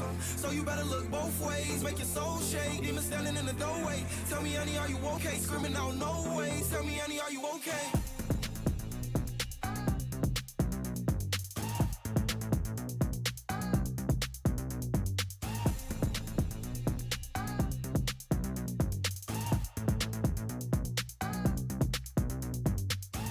Listen to this track. Girl, the way you moving got me in the train. DJ, turn me up. Ladies, this your thing. Girl, the way you moving got me in the train. DJ, turn me up. Ladies, this your thing. Girl, the way you moving got me in the train. DJ, turn me up. Shout out to my ladies. This your thing. Shout out to the Blaze Group LLC for putting on the dope sentiment for black female entrepreneurs. Wait, no, let's go.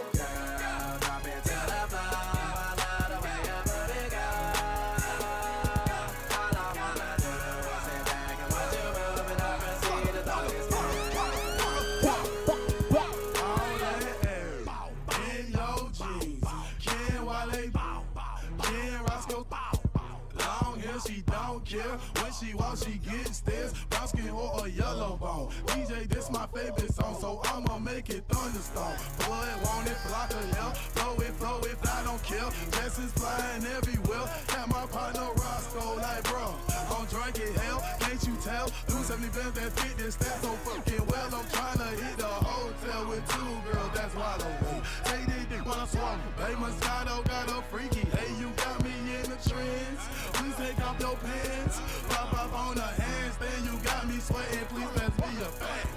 Girl, the way you moving got me in the trance. DJ, turn me up. Ladies, this your thing. I'ma sip Moscato. You gon' move them pants. I'ma throw this money while you do it with no hands. Girl, drop it to the floor. I love the way your booty go. All I wanna do is sit back and watch you move, and I'm ready to throw this cash. She said, look, ma, no hands. She said, look, ma, no hands. And no, darling, I don't dance. And I'm with Roscoe, I'm with Walker. I think I deserve a chance. I'm a bad motherfucker. Going at some motherfuckers. A young, handsome motherfucker. I sling that, just nunchuck 'em. And who you with? And what's your name? And you not hip, boo, I'm Wale. And that DC shit, I rap all day. And my eyes red cause I all that. Don't blow my high, let me shine. Drum on the beat, let me take my time. Look, one beat, we can take it outside. Fuck what, bro? These ain't mine. Is you out your mind? You out your league. I sweat no, they wear out weeds, wear out tracks. Let me do my thing. I got 16 for this Roscoe thing, but I'm almost done. Let me get back to it. Whole lot of in the low backwood. Whole lot of money, big tip I would. I put on the train, little engine could. Okay. Girl, the way you moving got me in the trance. DJ, turn me up. Ladies, this your thing. I'ma sip Moscato. You gon' move them pants. I'ma throw this money while you do it with no hands. Girl, drop it to the floor. I love the way your booty go.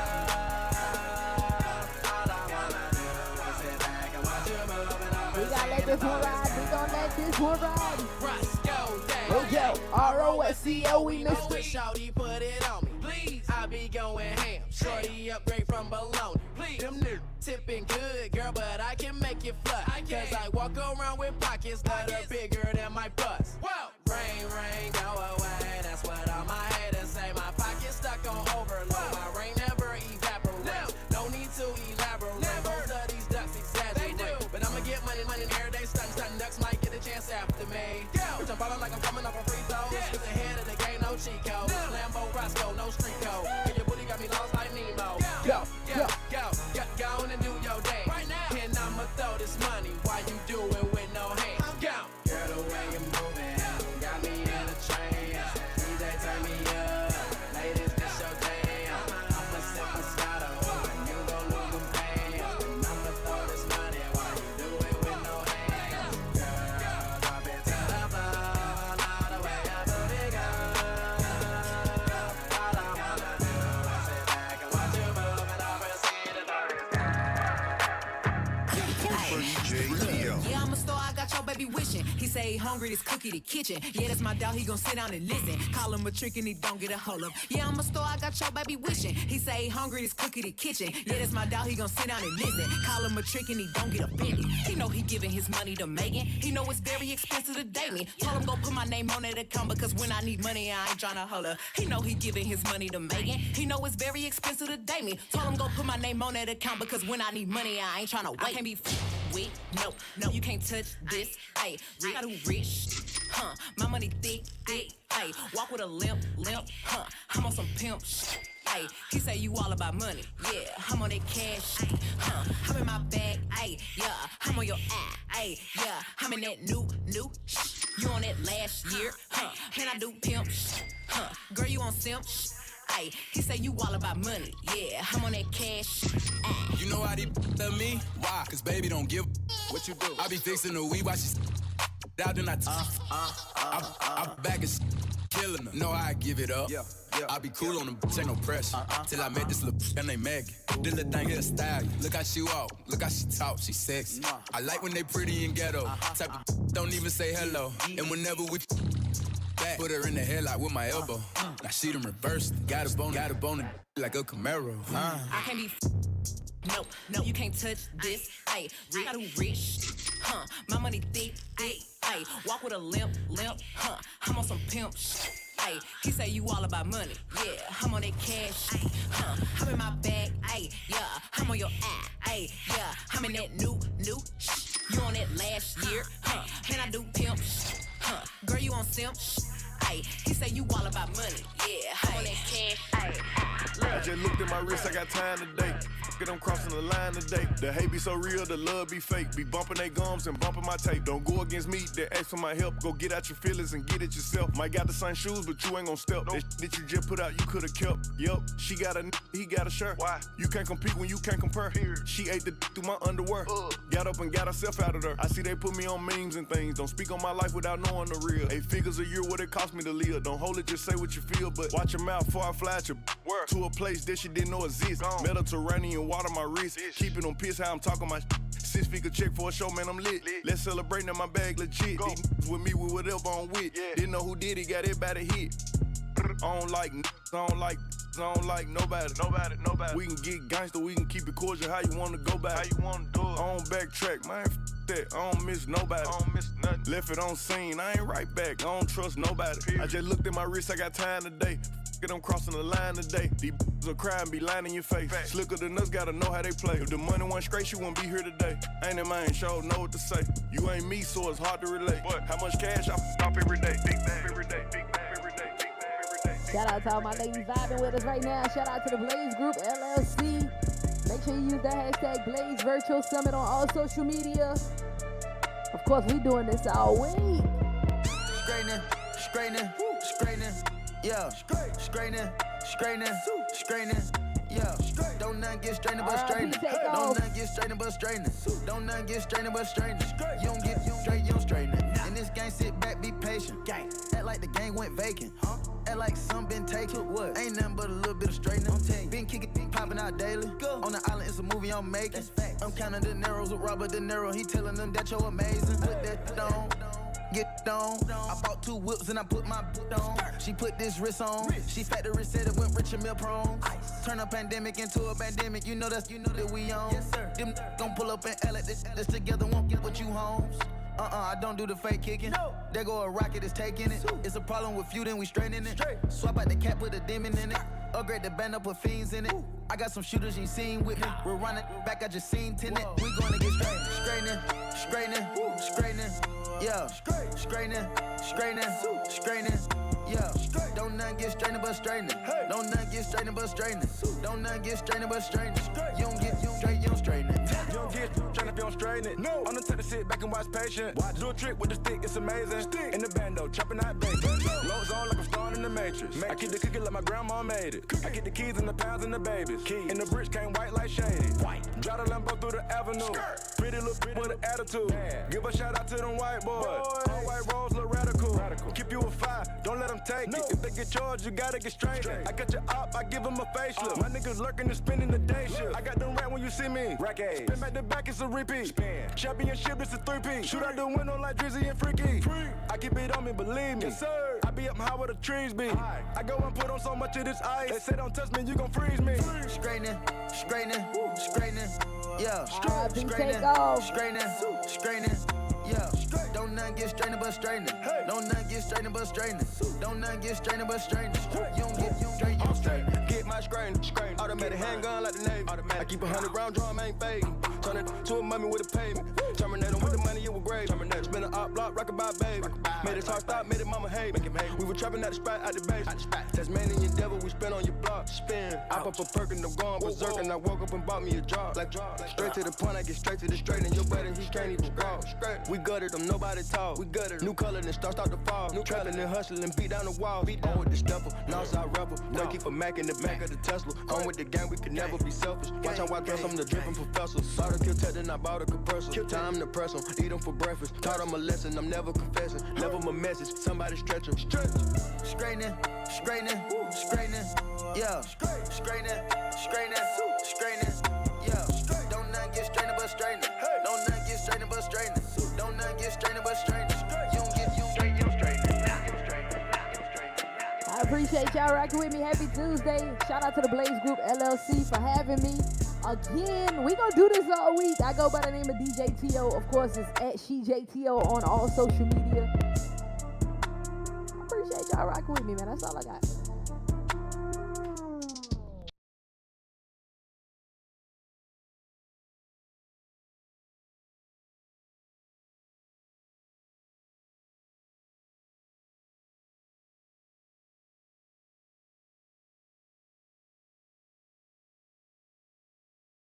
What's up, Black women all across the world? It's day 2 of the Blaze Virtual Summit, Winter 2022, and y'all keep it popping. I am so excited that everybody is here, especially for this conversation, quiet quitting and Black women. Because they haven't inserted us yet, but Black women are entering the chat today.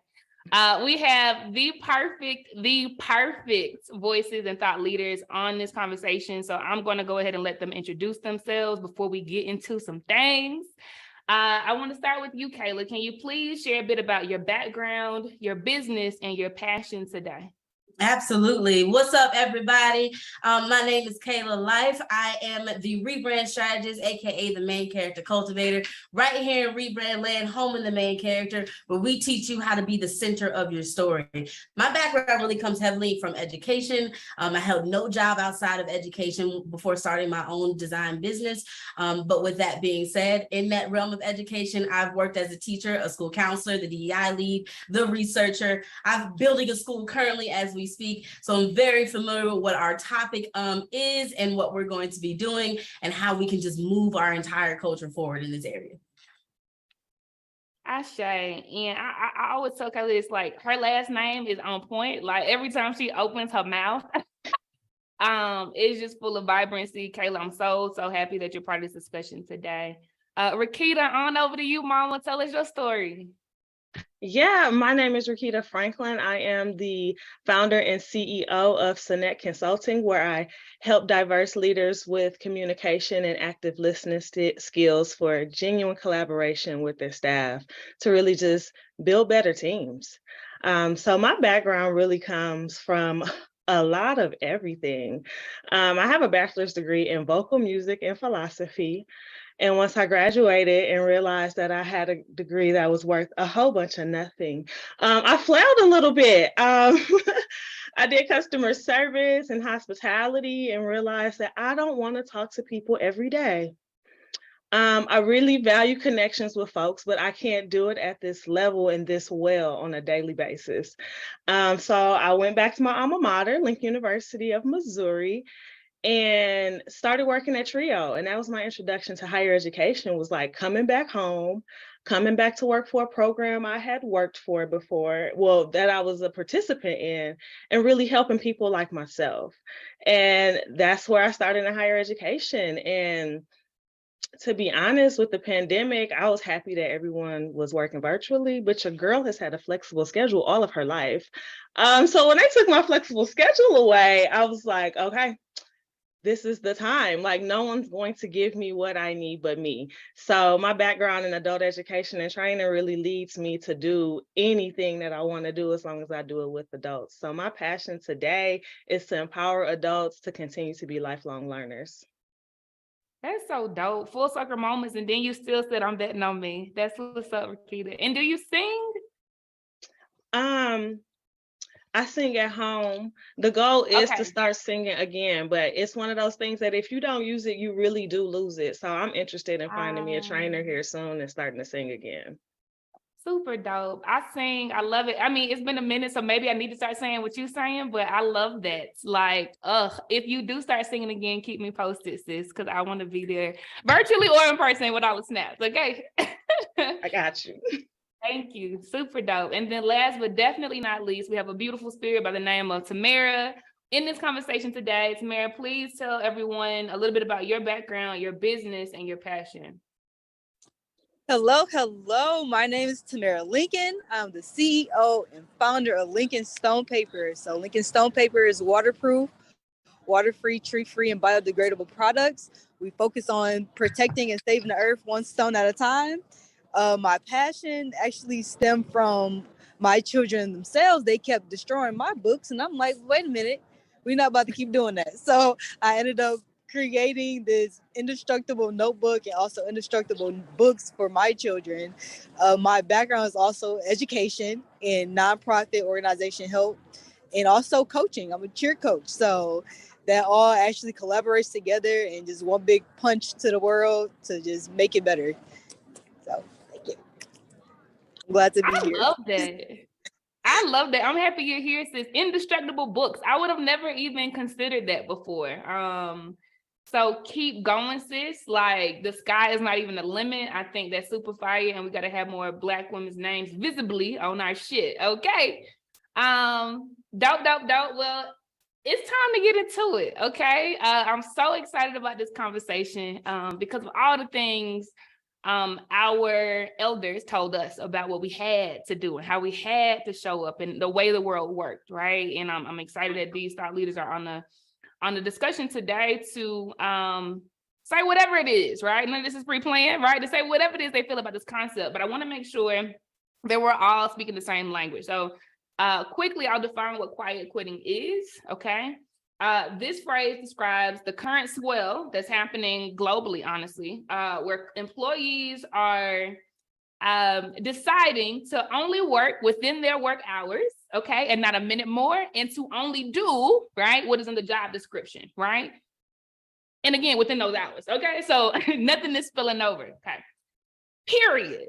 Ladies, I would love to know what your thoughts are on this act of rebellion. I see it as an act of rebellion. And how do you think it's correlated with the recurring notion that we've always had to be twice as good to get half as far? Okay. I want to start with you, Rakita. I'd love to hear your thoughts on this. Yeah, so quiet quitting, or as some people call it, acting your wage, as the old folks will call it, being a job description employee. I love this. And the fact that it is seen as an act of rebellion is astonishing, if you ask me. I've always been a job description employee, and the times that I decided not to do that and I decided to go above and beyond, I was never compensated. Never compensated, and for me, never acknowledged. So for me, work is what it is. It's a contract. I'm getting something out of you and you getting something out of me. And the moment you're not getting the things out of me that you would like to get out of me, you're going to have a conversation or you're going to let me go. And I feel the same way about an employer. This is a contract and I came here to get something.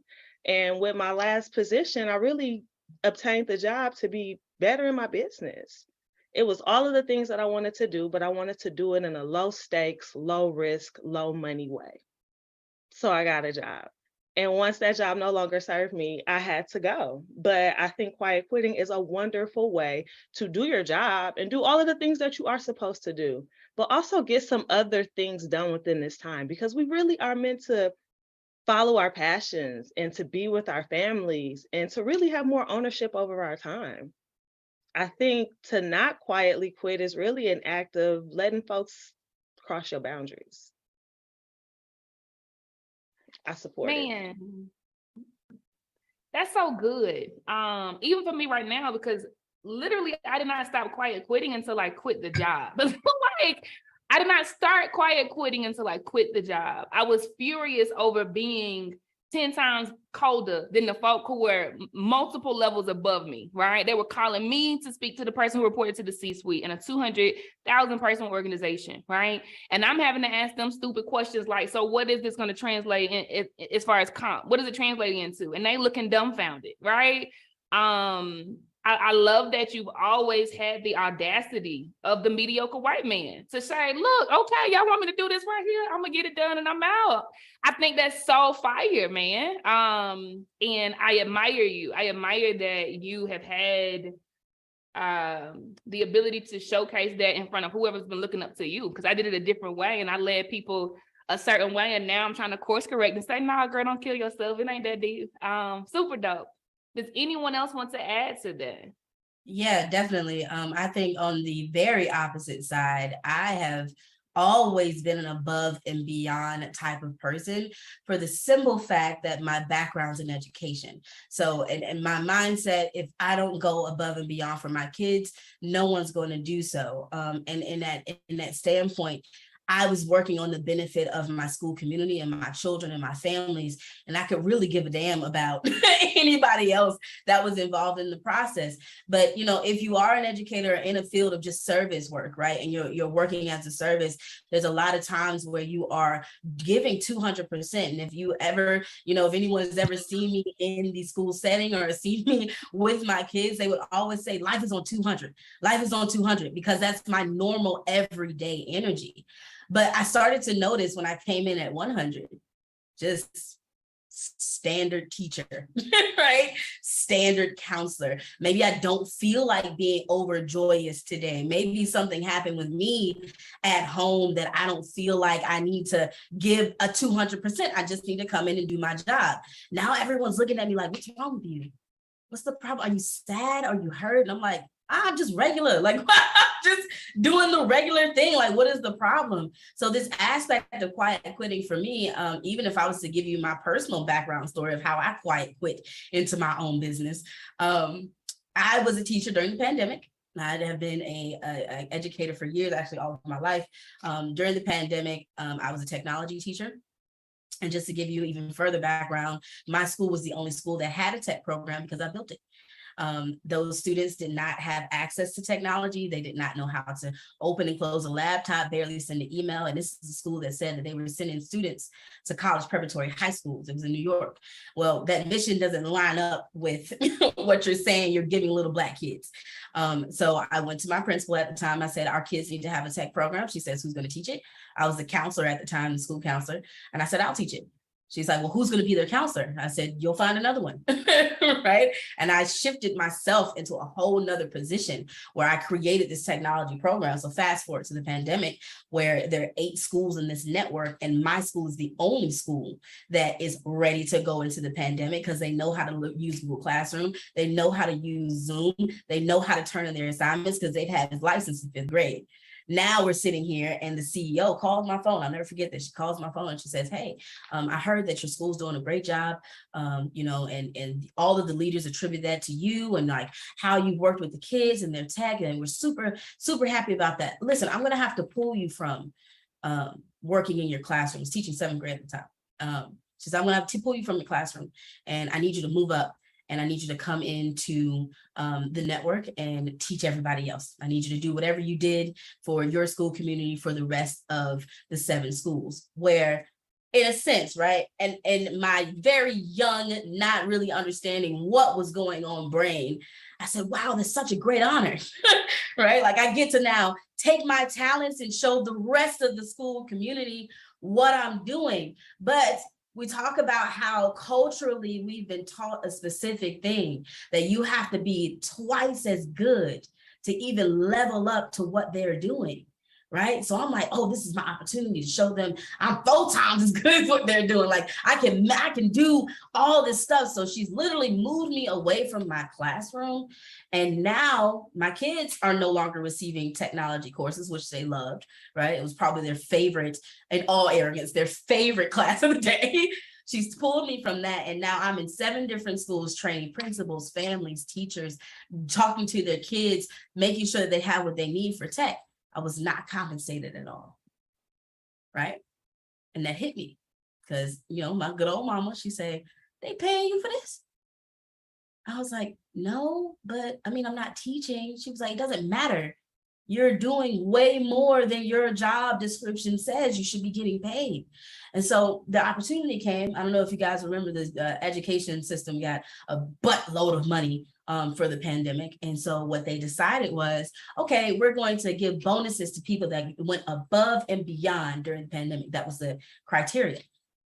Teachers that went above and beyond will get a $5,000 bonus. So everyone knew I'm a shoo-in for that. Come on, baby. I've been attributed to saving the entire school during the pandemic, just with my talents and just with how I communicate with people. And we sit on that football field and my principal calls out 5 teachers and not one of them is mine. My name is not said at all in that space. And I sat there blank face. And you got all of my staff, all of my teachers looking at me, you okay? And it's like a trigger hitting my head. I was like, oh no, I'm good. I'm good. This is great. This is wonderful. Because what they didn't realize is God had already told me I needed to leave this job. He had already told me not just leave this school, but leave the education system. He said to me, even during that entire time, this is a year after, during that entire time, he said to me, do you see all that I have provided for you? Do you see how you're able to affect the masses? You can't do this within 4 walls. You got to leave. And of course, as we often do, I'm not listening. I'm like, God, I can't leave right now. Like I got stuff to do. Like I set up all these programs. Understand that I was such a force in any area that I was in, that I was creating spaces that I didn't feel like anyone could take over. So I had created social emotional learning classes. I created the girls basketball program, the tech program. I was a STEM researcher at the time. I was the DEI lead, was diversity and inclusion, telling white people how to treat our kids. My favorite thing to do during that time. I was doing all of this stuff that I was the lead on. And I was like, God, I can't just walk away from something I started. There's no one to take it over. And then that moment hit me and I was like, wow. They don't even care. They don't even care that I did all of this. And I'm sitting there, look, 27 years old, like, wow, okay. And I went home, I cried hard because I'm passionate about kids. I'm passionate about my families. And I had been with them for 6 years at this point. So when I say I was with my families, I'm auntie at this point. I'm big sister at this point. They still call me. I'm nowhere near where that school is, but I had to leave. And so I was like, what am I going to do? How am I going to not just going to go and tell my principal I'm gone? Like, what am I supposed to do? And this is where quiet quitting started happening. I literally started doing just what my job said to do. I told that CEO, I said, I'm going back to my classroom. I'm going back to my kids and I'm going to teach my lessons. oh, we appreciate you so much. And you know, that little voice in my head, I'm like, your appreciation don't mean shit to me because my paycheck ain't changed, my bank account ain't changed, and y'all had an opportunity. And this is the real thing for me. Y'all had an opportunity to show me just how much you appreciated me. And you gave me your ass to kiss and said, that's what you're supposed to do anyway. Basically, is what I got. So I decided to quit, right? I wound up going to my principal the next week. I wound up talking to my support team, people that were close to me, trying to battle through those emotions, what I needed to do. And this one woman, I'll never forget, her name is Rachel. I sat down and I talked to her, and she was a diversity and inclusion lead at the time. I said, I don't know what I'm supposed to do, right? Like I love my kids. And she said, listen, I love this entire network. I love everything that you've been doing, but you know what you need to do. And anyone at this school that has been around you has been seeing the work that you've done. And if they question why you're leaving, you already know what time it is. You need to make the decision, and you just need to be honest about it. So I did. I went to my principal the next week and I told her, I said, listen, it's time for me to go. She's like, I felt it was coming. And of course, in my head, I'm like, bitch, what you mean you felt it was coming? Like, what you're saying is you didn't want me to be here anymore, right? But even through that action of quiet quitting, y'all know that when I left, half the other teachers left. Only maybe 3 other teachers that were still working with me at that time remained at the school. I don't think they're there anymore either at this point. But I get these messages like, thank you. Thank you for leaving. You leaving gave me the encouragement to leave. Like, you literally, and they'll tell me, like, I pulled a life today and said, F it, I'm gone. Like, because you realize that you're giving so much of your talent, and in a space like education, it'll be used. It'll be used until you're dry in the ground, till you can't do anymore. And now they're looking at you like, what do you mean you're depressed? What do you mean you can't come to work? What do you mean you're not eating? You're doing such great work with these kids. But I'm still a human, and I still have other things outside of this job, which I needed in that mindset to recognize this is a job. This is not my life. That sometimes when you become a teacher, when you're working in that kind of area, you forget that this school building is an institution. It's a place for me to get money. This is a place for me to sustain my life. Even though my passion is working with younger humans and making this thing happen, I still have to sustain myself.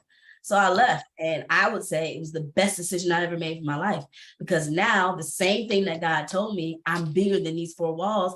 I'm now able to take all that energy I was given to one area to the masses at this point. I work with nonprofits and schools across the United States, building their tech curriculum, building their teachers, giving them what they need that I could not in that one silos community do at the level that I'm doing right now. But it took for me to quietly quit and then loudly quit. I say.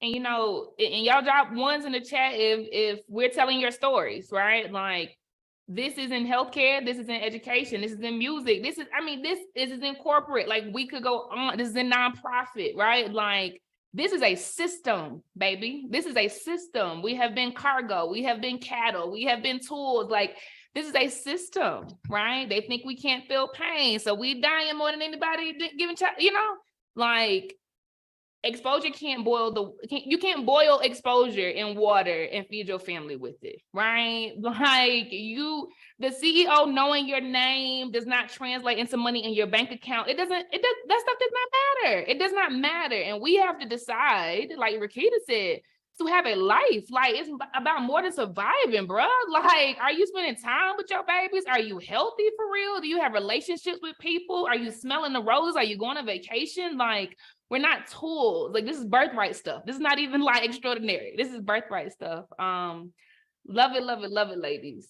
I know we have a lot to cover. Tamara, before I go, I want to see, do you have anything you want to add, or are you good, mama? Yes, absolutely. Really quick.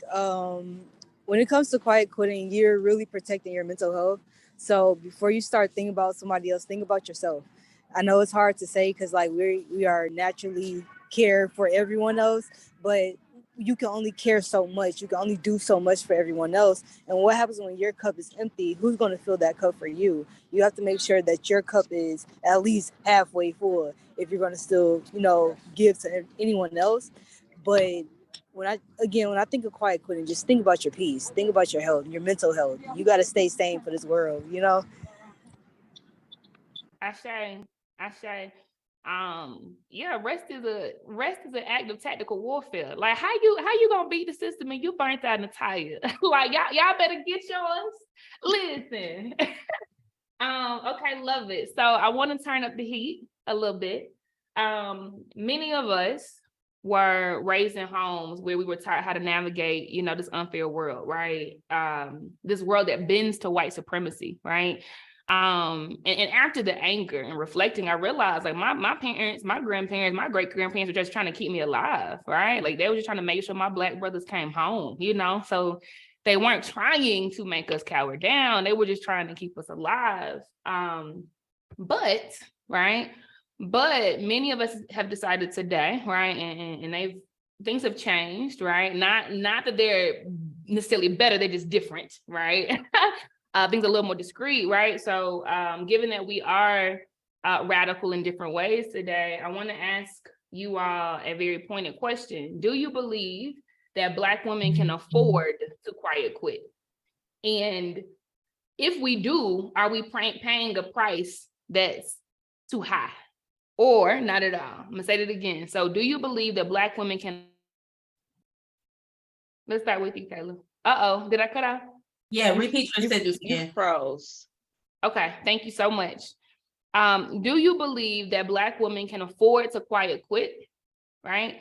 And if we do you believe that the price we pay will be much too high or not at all? Kayla, we'll start with you. I believe that Black women can do whatever you want to do. I don't believe that there's a price to be paid. I think that a Black woman that has full understanding and control over her own power can take over anything. Right. So this aspect of quiet quitting, naturally, when we go into any space, we take up the space, right? And someone is trying to dumb us down and make sure that we are not as big, not as powerful, not as strong or as intelligent as we are presenting ourselves to be. But if you are a Black woman that understands her power, understands what she comes to the table with, understands that she can rock this entire thing and walk away and the ship will fall.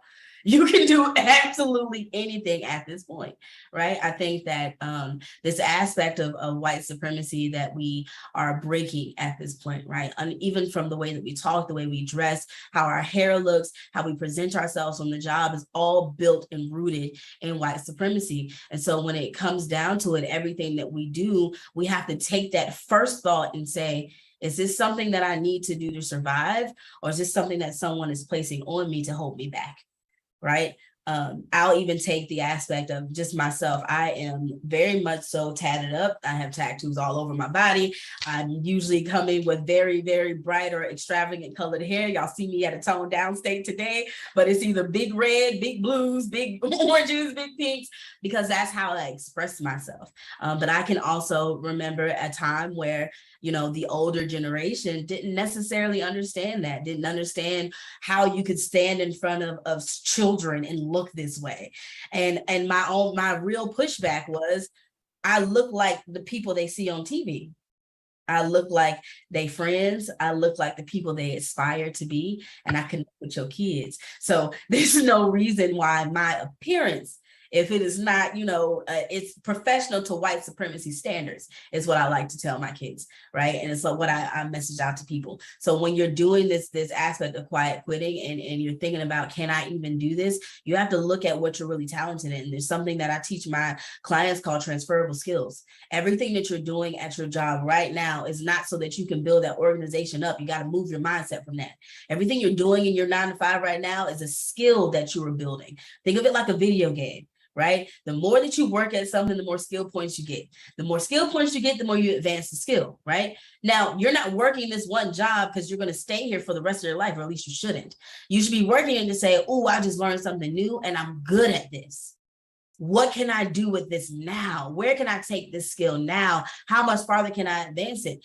And understanding it might not be at the space that you're in right now.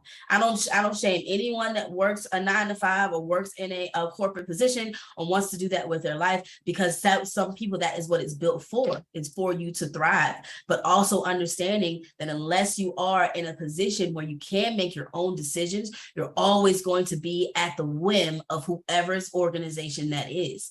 So can you quiet quit? Can you, say, I'm going to take my talents back and do what's best for me? Absolutely. Will it be detrimental to you? It depends on what your mindset is. If you're in a space that says, okay, if these people cannot just take me doing what my job description is, and I've got to work harder for no pay, then you already know what time it is. You got to get up out of there. You've got to go right now, quick, fast, in a hurry. But if you are in an organization that caters to you as a human being, as a Black woman, and understands it's not performative, right? Because they all gonna cater in a performance standpoint, but always looking at how I can improve this Black woman sitting next to me, then of course, let your talent shine. Go ahead and give them a little bit more if you are safe there. But you really have to understand what your safety looks like, both physically, mentally, and in your career field. That's good. And I think that's a good insertion to this conversation, right? Like we can't talk about Black women quiet quitting and not talking about respectability politics, right? And not talk about Black exceptionalism that kills us, right? Because at the end of the day, even if it's not professional, it's just white culture. Even if you decide to try to scrub off the culture, right? And reflect theirs, right? Because they said that British suits are better, right? Because they said that slick hair is better, because they said that these movies are better than Boys in the Hood, right? That does not mean that you are more respected, that you're less Black, that you're less marginalized. So I love that. Like, that is exactly why I'm like, when people, I don't care if it's a $250,000 deal, well, I'm coming into a fintech company to shake some shit up, right? I come looking like I look. White boys in Silicon Valley do, right? Like, I don't got to prove nothing to nobody. I come with my Southern twang. I know how to talk very, very, very smooth and even, right? But I don't change that anymore, right? Because I'm dope, I'm cold. It's your loss if I don't feel safe up in here because I'm out, right? I think that's so important to insert in this, because we got to stop performing too, right? If we really gonna take up the space that is important. Anyone else have anything to add on this question around, can Black women afford to quiet quit? Yeah. Did you have something to add, Tamara? Okay, I think, is there a price to be paid for Black women to quiet quit? I think so. We don't all have the same desires. I know that due to Black exceptionalism, I thought that my goal was to be the HBIC. And once I started supervising like 40-something people who did 3 to 4 different roles, and I seen how that felt, that's not a lifestyle that I wanted. But for some of us, that's a lifestyle that we want. And not only that, we need some folks at the top making decisions at other institutions, other companies, other areas in life that affect other people of color. So we do need more folks at the top if that is your motivation. I wouldn't do it because of Black exceptionalism alone, or just being taught that you needed to be twice as better. We don't need to go up. I think I heard someone say, we don't need to go up. We can just vector out. So if your goal is to vector out, absolutely quietly quit. If your goal is to go up that corporate ladder, I would suggest setting some boundaries around when you do decide to do a little extra. Because quiet quitting is doing your job. And it is okay to be great within the parameters of your job. But leadership, no matter where you go, is looking for people who go above and beyond. So maybe you put that on your calendar when you go above and beyond. Maybe you're going to plan a Christmas party and that's your above and beyond that year, right? You pick and choose. You quietly quit during the down times of your organization. So finding that balance that works for you. But if we are quiet quitting, who's moving up? Who's moving up? Because even in your own organizations, you look for people who got your back. You look for people that every time you throw them the ball, they got you. It's like that in any other business.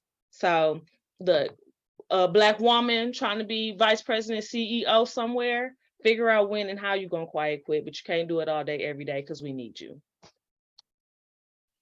I love the diversity of perspective, right? Yeah, like when they taught us how to play the game, you are basically saying that there are rules to that shit, right? Like regardless of what we decide to do, right? There are rules to that shit. Now, I do believe that the rules are different for white men versus Black women, right? I think that that's a huge gap. I do, because I've seen it in corporate, right? It is who you know. They can be dumb as a doorknob. I stand on that with both feet, 10 toes down. They can be dumb as a doorknob, but because who they know, they can occupy that space. And very smart people that they hire will get the job done. And that's not been the case thus far for Black women. As a matter of fact, she has to be triple sure that when she hires other Black folk, that they off the chain so that she don't lose her job. Like, it's the playing feeling good, right? And so I agree. Like, that is what we are living in today. Like, to make Forbes list and all these other things, like, we have to be exceptional. I would just say that I think the goalposts have to change, right? Like, I think that when we are standing up, 17% of all Black women today are starting new businesses. 17%. That number's as of February 2022. Okay, that's almost 1 in 5. So that means that we Black women specifically, I'm not just talking about the Black race. That means that Black women specifically have an opportunity to create new culture. You know, like, where we give raises because you cold, like your creativity is cold, not because you bled in your knuckles for me, right? Where I'm gonna make provisions for you because you're having a baby, right? Like, not because you have preeclampsia and you about to die, you know, like, I think because we're the fastest growing demographic of entrepreneurs in the entire country of the United States, right? 42% of all new businesses created by women every day are started by Black women. Like, these numbers are crazy. Like, I hope y'all know that this is unprecedented, right? Like, we actually have the opportunity to create our own culture and literally say y'all are irrelevant. Like, literally, what minority? Who, what, how? Show me that. Show me the statistics, right? Can I add to your point really quick? Because you even bringing that up, that we have the ability to create our own culture right now, that is so powerful for you to say. It's even more confirmation for me that I need to keep doing what I'm doing, for the simple fact that Rebrandland alone, I'm just taking this one organization. I have 6 executives, okay? 6 people on my team that I feel like are on my same level. There is no tier system. We're in a round table circle when we handle our clients, right? But these 6 different executives, they have their own business. And I actually encourage that they still work on their own business while they're partnering with me in Rebrandland. Because the way that my mindset works and breaking up that, oh, we can't all rise to the top at the same time, and if you work with me, you can't work nowhere else. And now there's this new term called overemployment. What the hell does that even mean? You're overemployed and you're spending too much time with other places. I don't believe in that. And so what I told my executives is, and when we have our next upcoming meeting, like, I want you to continue to work on your own business. And if you need my help, I got you. Because the area that and the culture that I'm building around the business is that this piece of land, Rebrandland, this piece of rebranding, you can go in and work with our copywriter. You can go in and work with our CFO. You can go in and work with our graphic designer, work with all these individuals, and understand that if you don't want to use the Rebrandland package, they got their own business and you could just use them individually. Because what I'm doing is putting money back into their pocket, back into their business, and they're putting money back into mine. There's an easy way to figure out how to build our own culture. And I'll tell you that when I presented this idea to a white man, he's like, so they're just going to steal all your money. I was like, yeah, you don't get it. You don't get it. Because my team has integrity, my team has honesty, my team is going to make sure that no matter what happens with them, it's also happening with me, and we're just transferring the energy over. Because what we've been taught is that you can't work in this one position and I can't be CEO here and CEO there and CEO there. I can't be, this person here and for this organization and for this one because of competition. All of that's fake. All of it's fake, because at the end of the day, whoever chooses Rebrandland, they found themselves here. If they choose somebody else, they found themselves there. And it does not take it out of my pocket, because they were never meant to be a client of mine in the first place. Do you get what I'm saying? So I love the fact that you even brought up that aspect of we have the ability right now to change our culture, to do something completely different. I sat down in a team meeting just last night and said the same thing with the school that I'm building. I said, every aspect of what you thought a school was, throw it away. Because we're not doing that here. And so now with us having a clean slate, just a blank canvas, we're going to take all of our skills and all of our knowledge and put it here and build a brand new school, build something completely different. So I love that. Thank you for even bringing that up and giving me that confirmation that I'm on the right track. Ashe, sis. Ashe. The goalposts have to move. Like, we can't perpetuate white supremacy. That's wild if we do. Dope. I kind of want to interject really quick because, like, I want people to understand that it's all about perspective. So if you feel like, okay, I'm going to lose something if I quiet quit, then that's just what's going to happen in your mind. But if you feel like you're going to gain something by quiet quitting, then you're going to gain a lot.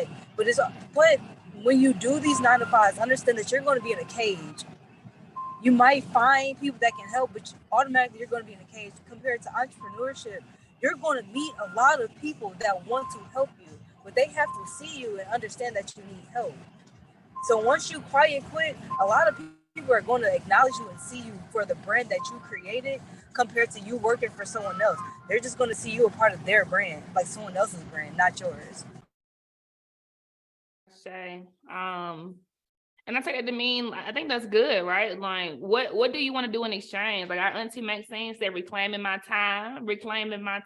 Like, yeah, like, what are you going to do with that energy you get back, with that time you get back, with that clarity you get back, with that, you know? And I think we're seeing a migration. I haven't seen numbers on Black women yet, but there was the great resignation during the pandemic, right, where a lot of people quit when entrepreneurship. That is reversing. Again, I haven't seen the numbers on Black women specifically, but I can see anecdotally that Black women too, right, are going back because they need that extra capital, right, to fund their businesses, et cetera. And so I think that's really good to keep in mind, right? Like, when we go back, if you still believe in this brand, if you still believe in this vision, if this is just a means to an end, don't work yourself to the bone and then your business flop. Like, keep it, like, remember what you're doing it for, right? Because energy is currency too, right? It's, I would say, a higher form of currency than green. Love that. Thank you, Tamara. So I already mentioned, right, that, 17% of Black women are starting or running new businesses. So these are not mature businesses. These are not in the growth stage. These are like brand new. And so for those who are in the audience listening, right, who are at that beginning stage, right, can you ladies please share some of the things that you've gained, right, in entrepreneurship for yourselves outside of the 9 to 5? Let's kick it back to you, Tamara. What have you gained in entrepreneurship outside of the 9 to 5? I've gained patience, ironically, a lot of knowledge, and another thing that I've gained was just experience. You're not going to get the same experience working a 9 to 5 compared to doing entrepreneurship. Once you jump into the entrepreneurship, you're going to meet a lot of people. You're going to get invited to a lot of events, and you just have to break out that shell and just be like, you know what, just go for it. And that's what I did. I just go for it. I just run. Because once you do, like, when you're doing a 9 to 5, you can't run as fast as you want to. Compared to entrepreneurship, you can time yourself. Okay, I'm going to get this done at this time. I'm going to get this done at that time. But it's all at your own pace. It's the best experience ever, honestly. Ashe, love that. Kayla, what would you add? Peace of mind. I gained the ability to live so far outside the box and let everything that I am talented in shine and be profitable in it. Like, I realized, I say often that I realized very quickly into entrepreneurship that my passion wasn't my calling. I'm passionate about kids, but I'm not called to be there. My calling is to create spaces. And so now in entrepreneurship, I'm doing just that. I'm creating spaces. I'm working with visionaries and legacy builders that, needed someone similar to me that needed just someone to say, hey, write that down. This is what the pathway is. This is what the strategy is. This is how you can get it. You know what? I know someone that knows someone that can get you to where you need. Like, here's your connection. Here's your network. I gained community. There's a community that I didn't even know that was out there, you know, and I speak about this often, especially if those that are in the crowd that are transitioning teachers. Listen, if you are transitioning out of education, the first thing you need to do is find a community.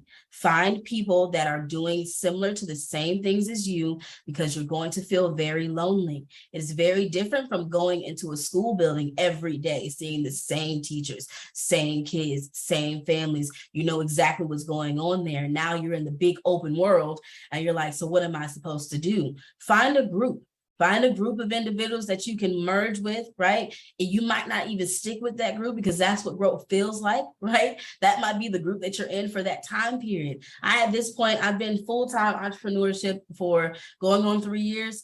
And at this point, I've been in so many different groups, so many different communities, met so many dope, amazing people that are super, super talented and doing things I have never even heard of before, because my present community or my past community did not expose me to those type of things. So now I feel like I'm going through what I took my kids through, exposing them. So now I'm getting all this exposure to all these different talents, things I didn't know existed, people that are building indestructible books. Like, what is that? Like, how is that even a thing? And I think that it's amazing, but I also gained a lot of clarity on what my real goal here on this planet is, like what God has me here to do and what he has me here to be. What I thought in the past was, and oftentimes, you know, a lot of us going into that 9-to-5 world may think this as well. This is what we've been taught. I got to do something that's going to make me money and get a 401k and do this to keep my family afloat. When that's not the goal. The goal is to really, truly build generational wealth with my talents and my skills. And that generational wealth doesn't mean that it lasts for this generation or my kids or their kids. This is for my grandbabies' babies. Like, I'm doing this to make sure that when my grandbabies, babies, cousins come up, they can do whatever and have whatever pathway they want and not have to fall into this mindset that I've got to go into a 9-to-5 to survive, that I've got to do this to make some money. But they great-great-great-grandmother, Kayla Life, set this up so that they can live just amongst the rest of them and having a choice on what they want to do. And oftentimes, even in our culture, we're not presented with a choice. We're not presented with an option. Even when it's coming to, you know, going into higher education, going to college, doing this. I know many of us, you know, similar to my own story, college wasn't an option. It's what you did. Like, you went to school, you graduated, you went to college, you got a job, and that was it. There was no other pathway for you. When that's not necessarily the truth. I can only think about if someone catered to my entrepreneurial spirit that I've had since I was a child, you know, that they called what they call me a Jamaican hustler is what they call me. Y'all, I'm not Jamaican at all. Just stereotypes. Like, you see where that comes from. Even our own people place that stereotype on us. Why? Because I was realizing at a very young age that I could not. There were so many things that I wanted to put my hands on. There's so many things that I was good at and talented at that someone was telling me, you can't do all of that right now. You've got to do one thing. And now here I am in my 30s doing everything I'm talented in. I'm an author. I love tech. I'm diving deep into that. I love design. I'm diving deep into that. I love coaching. I do that. I do all of that. And I'm not burnt out. I'm not stressed out. I do have moments where I'm like, ooh, I got to take a break. It's exhausting, right? But that is time that I've given myself, and no one's telling me you can only take a break during fall break. You can only take a break during winter break. Oh, you've got this PTO. Make sure you don't use it on a day that is a blackout day for us because we've got testing. I can do that whenever I feel like it. And so now complete peace of mind. I know I'm doing everything that I've been called to do. And every time that I have, I'm letting it shine because it's important to me. Ashe, that's good. And Rakita, what about you? What have you gained in entrepreneurship outside of the 9-to-5? The things I gained are things that I had glimpses of in my 9-to-5, especially with my flexible schedules, but I didn't realize that I didn't like fully have it into entrepreneurship. I gained ownership over my time. Like, I have the pleasure and privilege of being present in my life. Whatever that means for the day, the moment, or whatever, and being present with my family. I have ownership over my creativity. Like, there are no no's, okay? if I green light it, I green light it. So that feels really good because I've started a co-working community. Like you said, Kayla, you need a community of folks when you transition out of that 9 to 5. So just even having the creativity to create Kinfolk Collective for business owners of color. And I always feel like I'm getting paid what I'm worth. Even if I decide to go off of the price sheet, there's a reason why I went lower for this organization or this group or these people. Like, so I never feel like, I feel like at work, I always was like, I'm not getting paid for this shit. That's not my ministry and that's not my lane. That was always at work. You know what I mean? And that's not it now. Like, I left my full-time job in May this year and I haven't missed a paycheck. You know what I mean? I always feel like I'm getting paid what I'm worth. And no matter what no matter what the price is, everyone's always going to get a quality product from me because my best is different every day. And because I have ownership over my time, I can schedule and get things done in a way that feels good for me and feels good for my strengths. And that is never anything that I had in a 9 to 5. Even when I thought I had a flexible schedule, it wasn't nothing on it. It ain't had nothing on this. I love that. And I love the way you ladies smile when you talk about, you know, what you have, holding with both hands, right? In entrepreneurship. Yeah, I see myself in all of your stories, and I say, you know, what it was for me or what it is for me is freedom, you know, like true freedom. Like my mental health has never been better, and I've struggled with mental health, you know, my ability to be present, like Rakita is saying, you know, my ability to build things that last beyond me, like Kayla is saying, you know what I'm saying? Like, yeah, it's beautiful. My mom was murdered when she was 21. I was 1, right? And my granddaddy, he was hard working, smart like my mama, you know what I'm saying? And my mama like him, but he killed himself. He literally worked himself to death. And I literally saw myself in this. I thought about when the heart attack was going to come because I'm working so many hours. I thought about, you know, when I was going to have a mental episode that I couldn't come back from because I kept pushing myself past my limits, right? And like to now feel free, you know, to now take a month off, calendar close, go to an exotic country I've never been in before, and just, I know I can, you know, to know that I can take many retirements every 3 years and take a year or 2 or 3 off, you know, like it is beautiful. So ashe to what y'all are saying. And Tamara, I love that you started this off with the community aspect because so many people still today, right? Like still feel isolated and alone in entrepreneurship. And y'all, we got to stop fronting. We got to stop faking until we make it. Like we got to lead with vulnerability. You know, I know that safe spaces are out there. Like, ask for what you need. Say, I don't know what the hell going on. You know, say I'm staying up at night because I don't know where the dollars gonna come from, right? So that people can hug on you and love on you, man. So good, ladies. And man, I'm sad that this is wrapping. This feels like some warm chocolate cake with ice cream on the side. Y'all are so dope. So the theme of the summit, right, is no longer my burden, right? And it's very closely aligned, I would say, with this concept of quiet quitting, especially when you think about what it can mean in the context of our personal lives and businesses, right? So what boundaries would you say that you've started to set in order inside of your business to protect your own well-being? Rakita, let's start with you.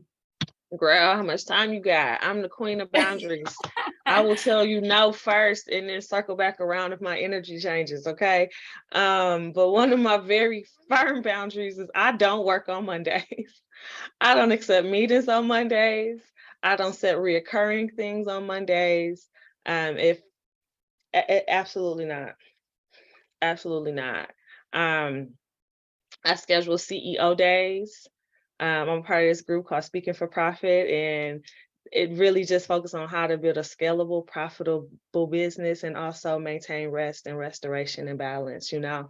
So I have CEO days where I just conquer my admin things. So Casey, I can't wait to start conquering them financials since I've been doing the free founder webinar series. And I have wellness CEO days where I just focus on the personal well-being of the CEO in my life, which is me. So I had a wellness CEO day this Wednesday, and I had an in-home massage, and I read, and I connected with a friend. So that feels good. And I don't work on Saturdays unless it's an event or something. Like, I absolutely do not work on Saturdays. And because I have the co-working group, I have designated times throughout the month that are on a calendar where I work. Folks can pull up and join me, but if no one shows up, I still got them 4 hours to just knock my stuff out. And being social with friends, like, sometimes, depending on who it is, I'm like, my firm boundary is I'm bringing my laptop. Like, I can create this Canva presentation while we talk. Like, it got to be a twofer type of situation. I love you, sis, but I got to be able to put this flyer together while you give me the tea. You feel me? Like, give me the tea and then let me work on my project. So those are some of the boundaries that I've put in so that folks know, like, if we had a family picnic, we picnicking all day, my iPad is coming. I gotta look at some analytics real quick because I could do these at the same time. Like, we've been told they have to be mutually exclusive, and I'm not trying to be like in my stuff like you see on the movies, just but I can have a sangria and work on this presentation and have a conversation with you. So having really firm boundaries around when I'm working and when I'm not working and how work looks for me is, I'm not bending on it.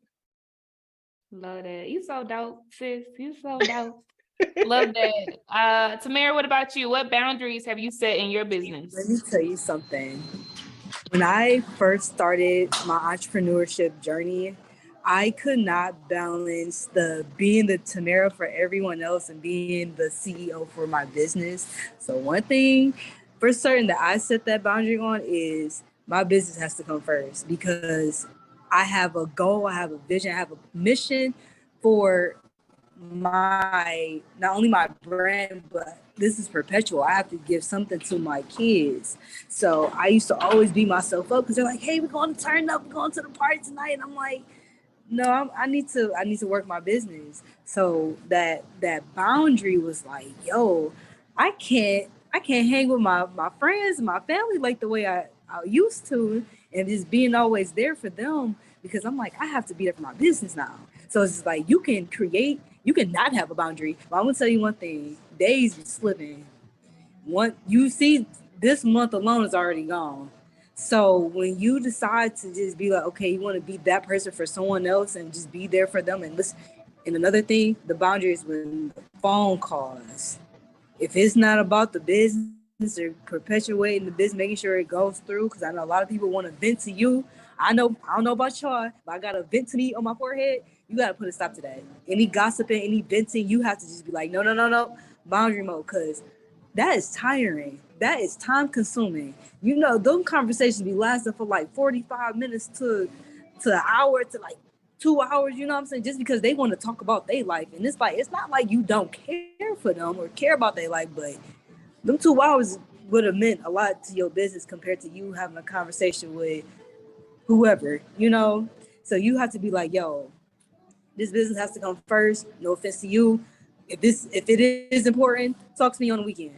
But don't schedule your times to yourself and for your business. And also like self-care as well. You really got to place a boundary for that. If you don't take care of yourself, it's going to show in your business. It's going to show it. You looking chaotic and crazy, that business is going to look chaotic and crazy. So when you really need to focus on that boundary, and it's okay to say no. Hey, can you do this for me? No, I can't. I actually can't do it because I'm doing something else right now, especially if you already have that schedule planned for yourself. It's okay to say no. They'll be okay. They ask someone else. It's okay. It's funny. When I went to entrepreneurship, the number of calls I got in the middle of the day, especially from a family, like, you don't got no job, girl, let me tell you. I'm like, love that. And then Kayla, what about you? What boundaries have you set in your business? I think that even the theme of the conference being no longer my burden, the thing that keeps ringing for me is that I'm no longer the burden of other people's perception. So whatever you've perceived me to be before I stepped into this entrepreneurship journey, or even beforehand, I'm not that. I am exactly who I am, and as Kayla J. Life, the main character of this story. And with me being the main character of my story, my boundaries look like me setting heavy boundaries with myself first, right? Like I am an overworker. I am someone that will like go very, very hard, especially if you have a vision for the way your business is supposed to go. You find yourself not even breaking away from the vision sometimes. But in those aspects of even Jesus had to go into the desert and be alone in silo. And sometimes I need that too. So boundaries I've set for myself. I realized as an educator, I was graced with spring break, fall break, winter break, all these different breaks that were planned into my schedule. So I knew exactly when I could shut off, when I can like be with my family, when I can go and do that. As an entrepreneur, I was in charge of that. So naturally I set none because I was going very hard into my vision and my business and what I was doing. And as my good friend Jasmine said, she said, "You normalized your burnout, and that's not okay." And I was like, damn, you in my business? You right. And so I sat down and I said, all right, now that I'm planning out, if you are an entrepreneur and you're thinking about taking this to the next level, if you're really building a legacy, you should be planning by the year, not by the quarter. So I plan by the year, and my year looks like every month I have a week to myself. And I call it my blackout week. It's the week that I do nothing but what I want to do. I don't set terms for what that week looks like. I don't say, oh, I'm just not going to touch it. This is whatever I want to do in this week. If I decide I want to pick up something for Rebrand Land, I'll do that. If I decided I want to just kick it and play video games all day, I'll do that too. Like, it just depends on how I feel. But that's my week of just complete choice. Because I'm a service provider, because I am giving a lot of my energy and time 300% to my clients and my business and their legacies, I have to take that week to myself. Very similar to Rakita, I also don't work on Mondays.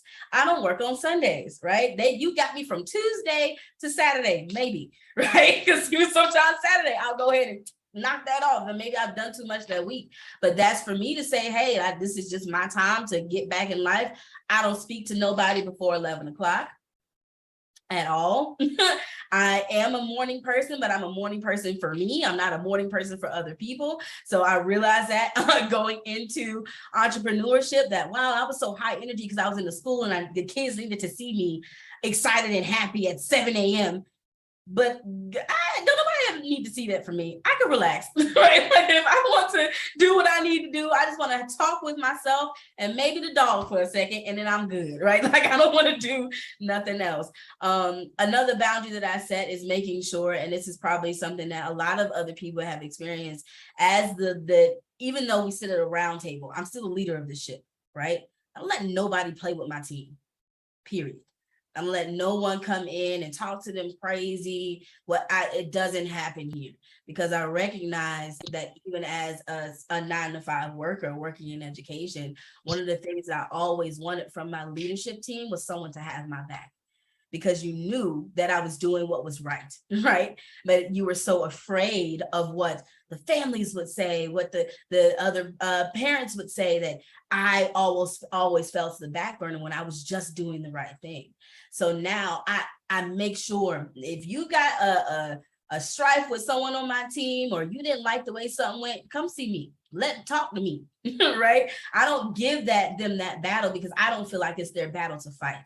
As someone that is in support of them, I'm not going to let anybody ever play with them or their business or their brand or their work ethic, which is what keeps them around, because they know at the end of the day, I'm going to hold you accountable. I'm going to make sure that you do what needs to be done, right? But I'm also not going to let anyone that is disgruntled for whatever reason come into this place and tear your name down because they had a bad day that day.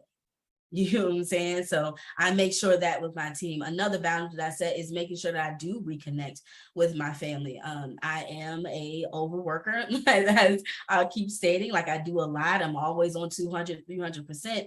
And so, my clients laugh at me because if you see me bopping around, it's because I have like 7 different screens in front of me. My ADHD allows me to do that.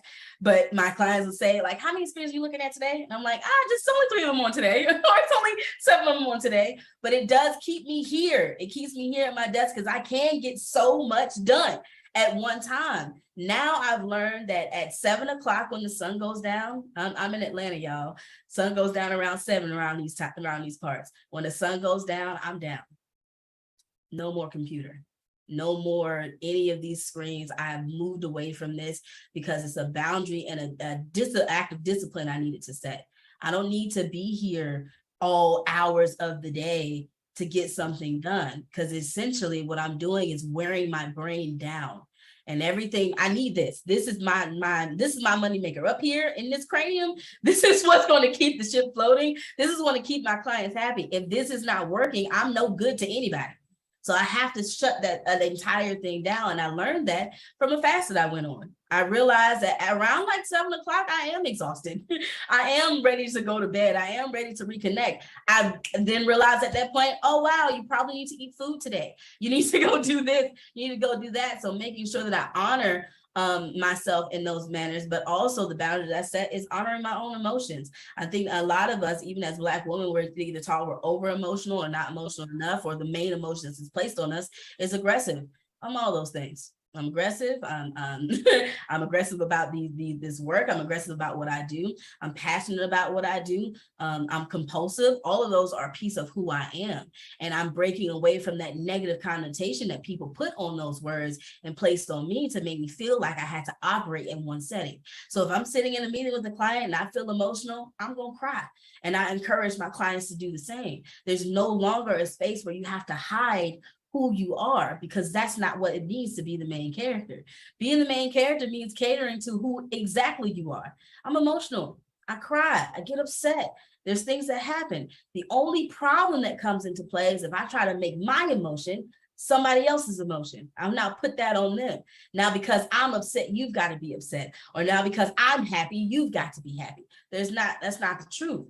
I can live and exist in everything that I feel. I can deal with it, and I can move on with it. Right. And that's no longer a point where I was working in a 9 to 5, I'm standing in front of the classroom like, oh, wow, I can't cry right now. I can't cry right now. I got to get someone to get in my class. I got to go run out real quick, because emotions hit us very quickly. Sometimes there is no rhyme or reason. Baby, I could have looked at something out the window, would have reminded me of something that happened when I was 3 years old. Now I want to cry, right? And I can do that in my setting now. I take time to honor how I feel, because real talk, if you want to get down to the nitty gritty, entrepreneurship is nothing but a healing journey.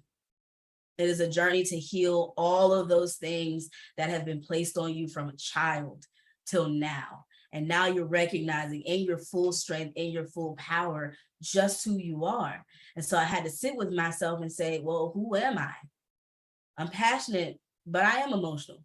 You know, I had someone that for 6 years working at that school made fun of me every time I cried. And of course, it had me like, dang, I can't be emotional, until that last point, that quiet quitting, when that happened. She said it to me one more time. I said, I'm going to cry because I feel like crying. Something sad just happened. Something happy just happened, and I feel like shedding a tear. And this is who I am. So I'm going to do it. Watch. And I proceeded to cry, right? Because that was me taking my own power back. But this is what entrepreneurship is. It's about healing, getting in tune with who you are, and taking control over your life. Ashe, so beautiful. Thank you, ladies, for being vulnerable enough to share, right, what boundaries you had to put in place to protect your well-being.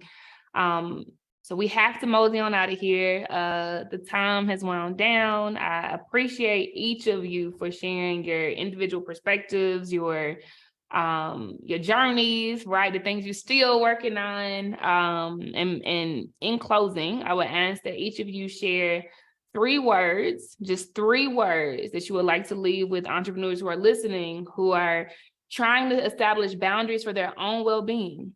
Right? What 3 words would you leave for entrepreneurs who are trying to establish boundaries for their own well-being? Rakita. I am important. Ashe, Ashe, Ashe, Ashe. Good. Samara. I am enough. Ashe, Ashe, Ashe. And Kayla. Faith, truth, and passion. Ashe. So good, ladies. Thank you so much for joining us. You are love, you are light, you should be protected at all costs. If I got anything to do with it, I sure damn will. Thank you so much for being with us today. Everyone listening, keep it locked. We have more where this come from. Thank you so much.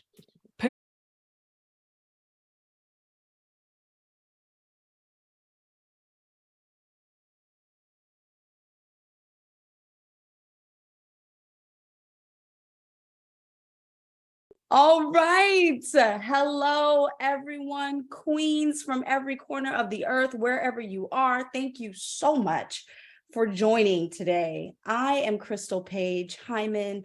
I help entrepreneurs cultivate their intuition, creativity, clarity, so that they can have the confidence to build the life and career of their dreams. And this year's Blaze Summit theme, woo, no longer my burden, not my problem. We are unburdening ourselves. Okay, I'm just so thrilled about this summit and what it means for us and what we'll be doing together.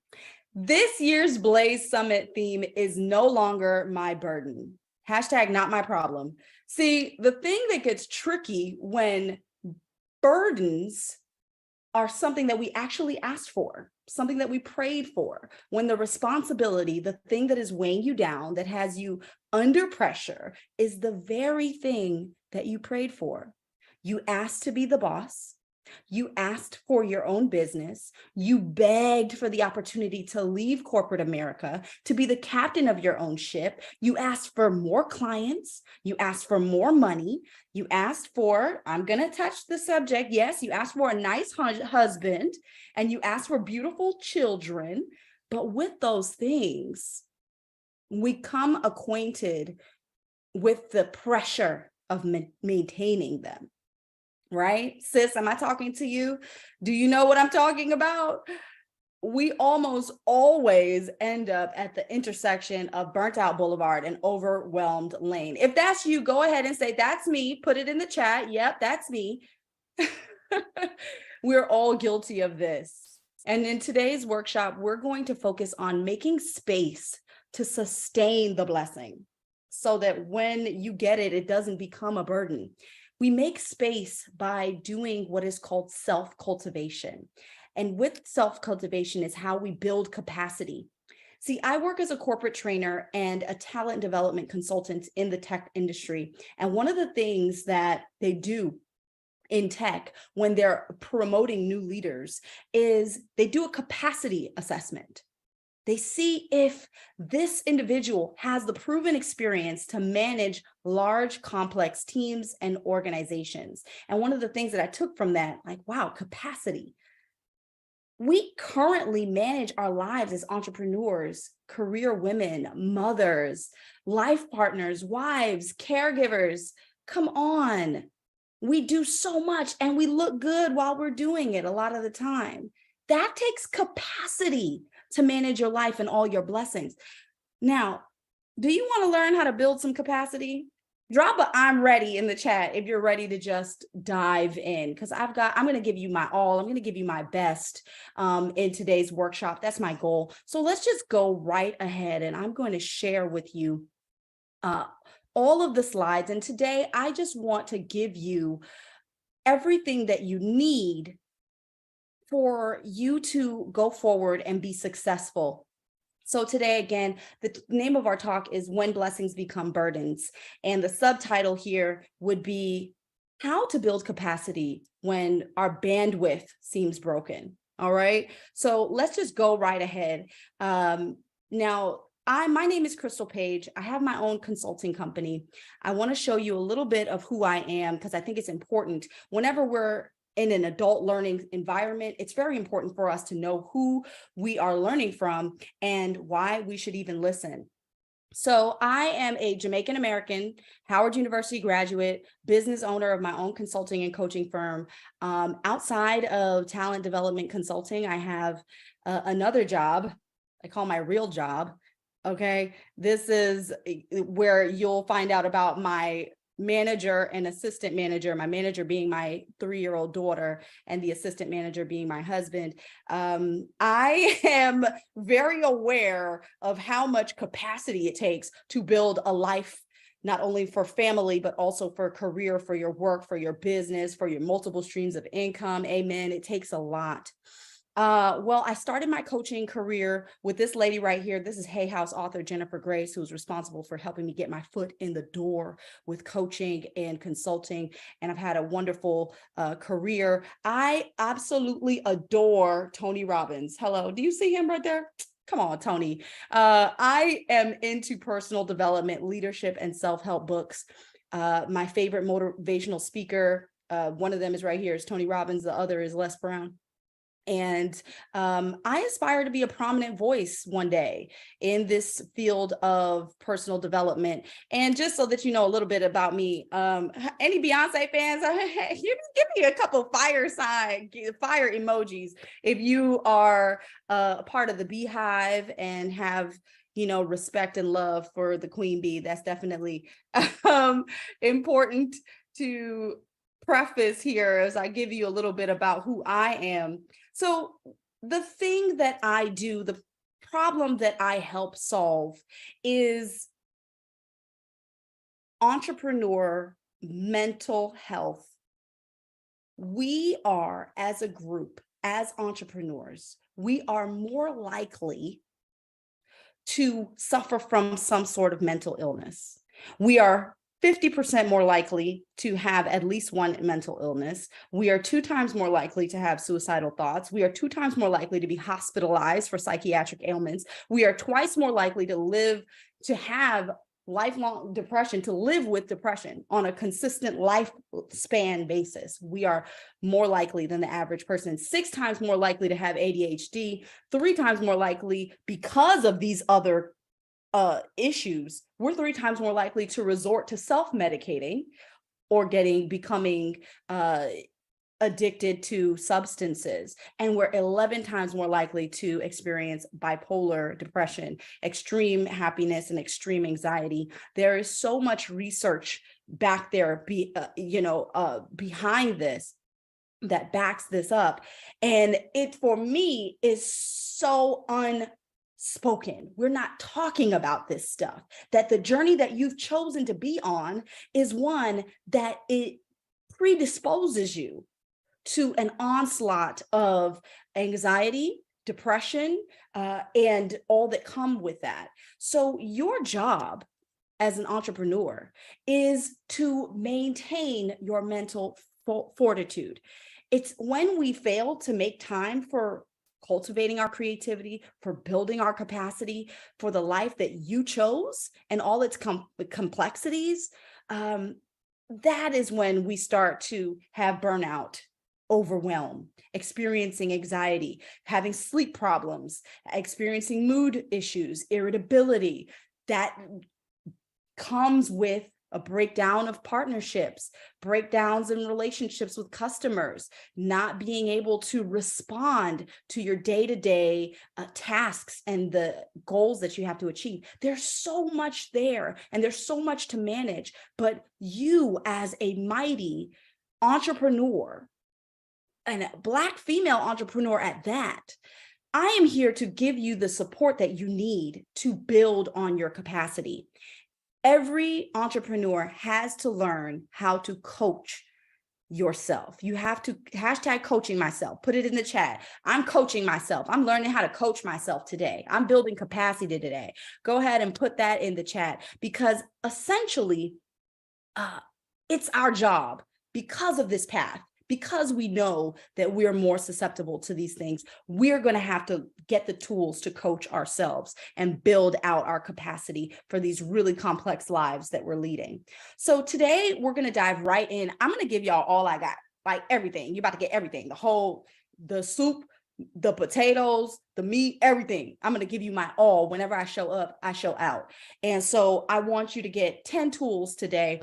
I'm going to be going quickly, so please have your notepad out, but you should be, let me know if you got your participant guide. You can let our our administrators know whether or not you have your participant guide so that we can get that to you, because your participant guide you'll just be able to follow right through throughout all the tools that I'm giving you today. All right, so let's dive right in. We're going to start by building a mind monitoring practice. Mind monitoring practice. Okay, then we're going to go into our goal digging and goal setting, and we're going to talk about mindful co-creation. All right, right in there, let's do it. Here we go with the first, most essential of all the tools I'll be talking about today. It is your writing practice, a daily journal practice. A lot of the reasons why we lose our bandwidth or our ability to process and meet the needs of our businesses and our busy lives, it's because we have so much on our minds, so much to think about, to address. You're managing so much, but when we get our thoughts out on a page, it frees up space for us to observe the thought as words on a page, rather than a rumination that's in your mind driving you crazy. Really and truly, if you get it out, then you can do something with it. And just to give you a high level, broad stroke of the benefits of a writing practice, I'm talking about this helps you with everything that has your attention right now. You can literally write out every single thing that needs your attention and then refer to that paper rather than having that in your mind. That's easy peasy, Crystal Page. Give me something more. I know that it might be simple. However, a practice of doing this every day is where I'm trying to get everybody at. If you can do this every day, you will see a transformation in your life. Writing down helps your mind get clear. It helps you clarify your goals and priorities and your intentions. And we'll talk about that further in the workshop. Writing things down helps you stay motivated and helps you recognize how far you've come. You're able to see your progress. When you go back and look at your journals, you'll be able to see and recollect how far you've come. I have a journal, for example, from 6 years ago, talking about today.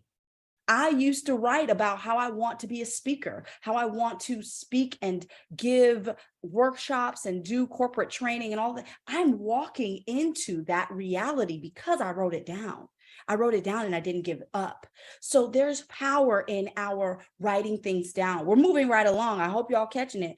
And follow along in your participant workbook.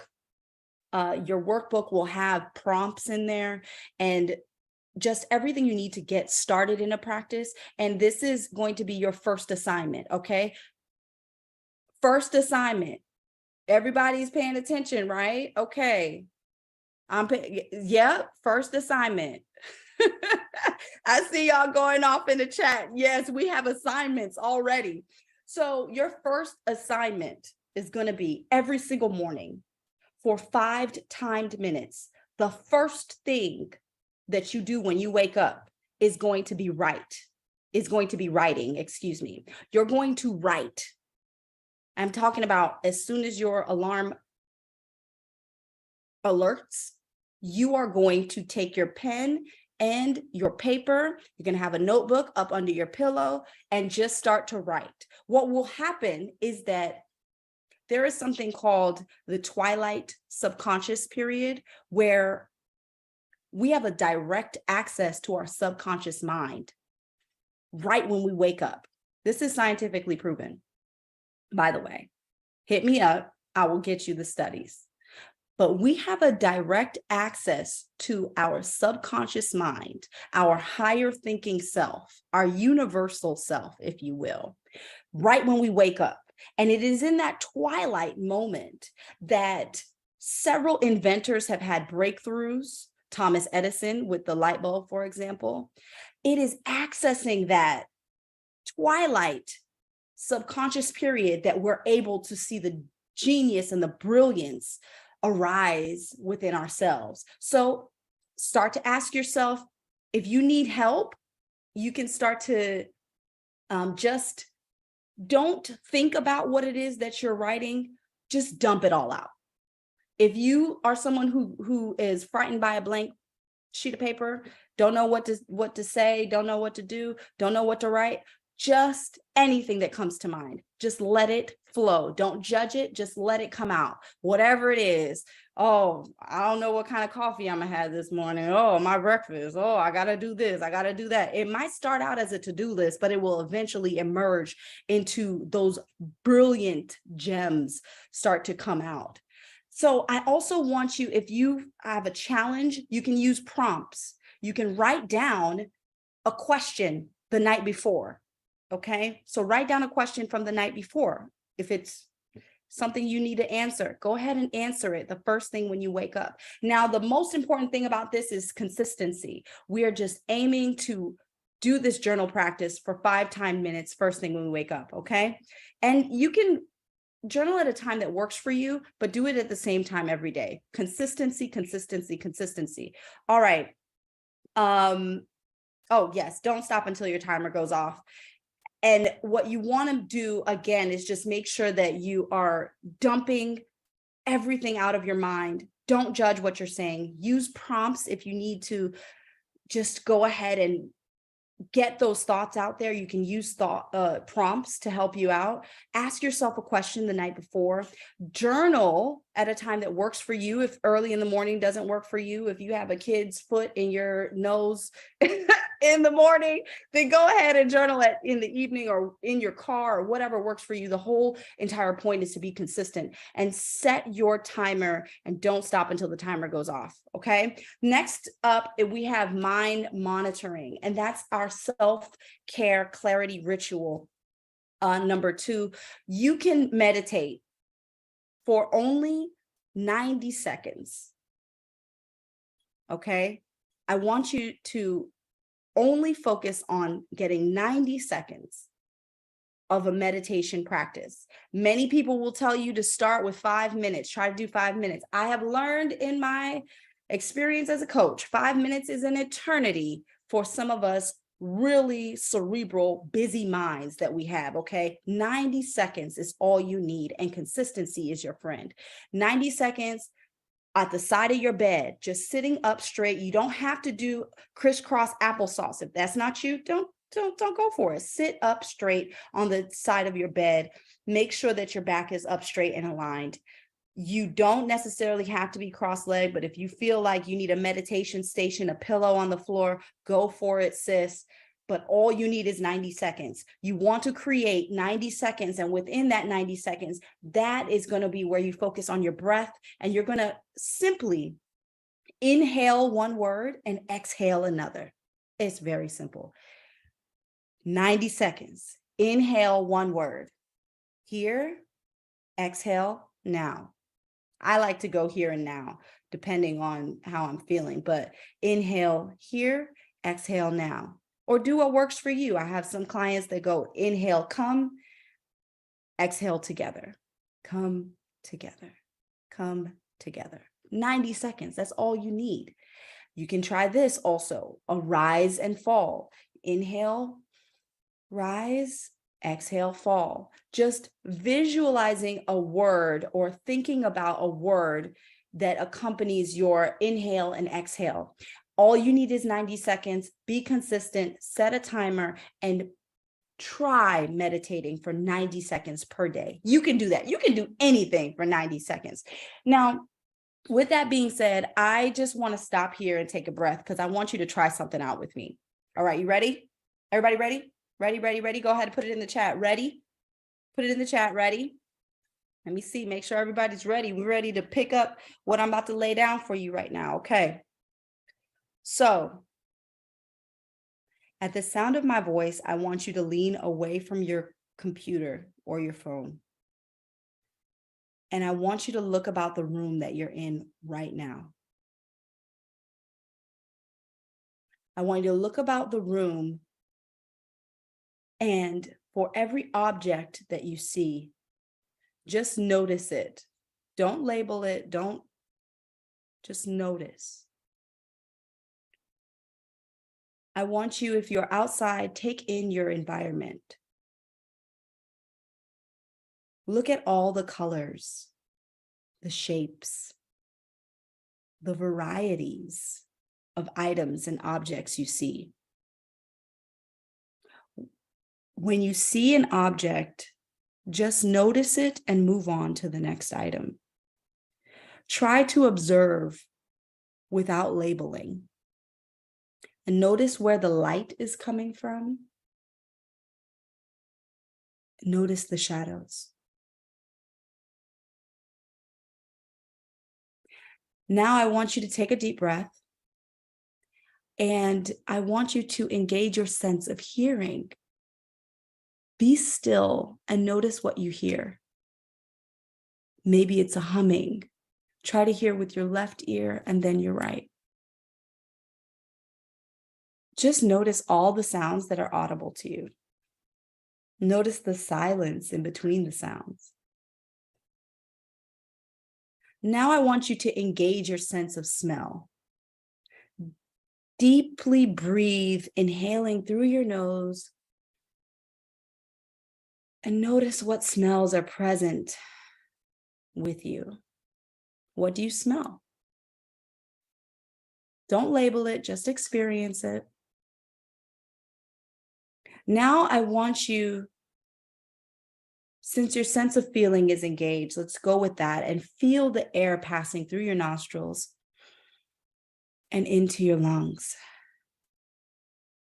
You may be feeling the rising and falling of your chest or belly as you inhale and exhale. What do you feel? Wiggle your toes.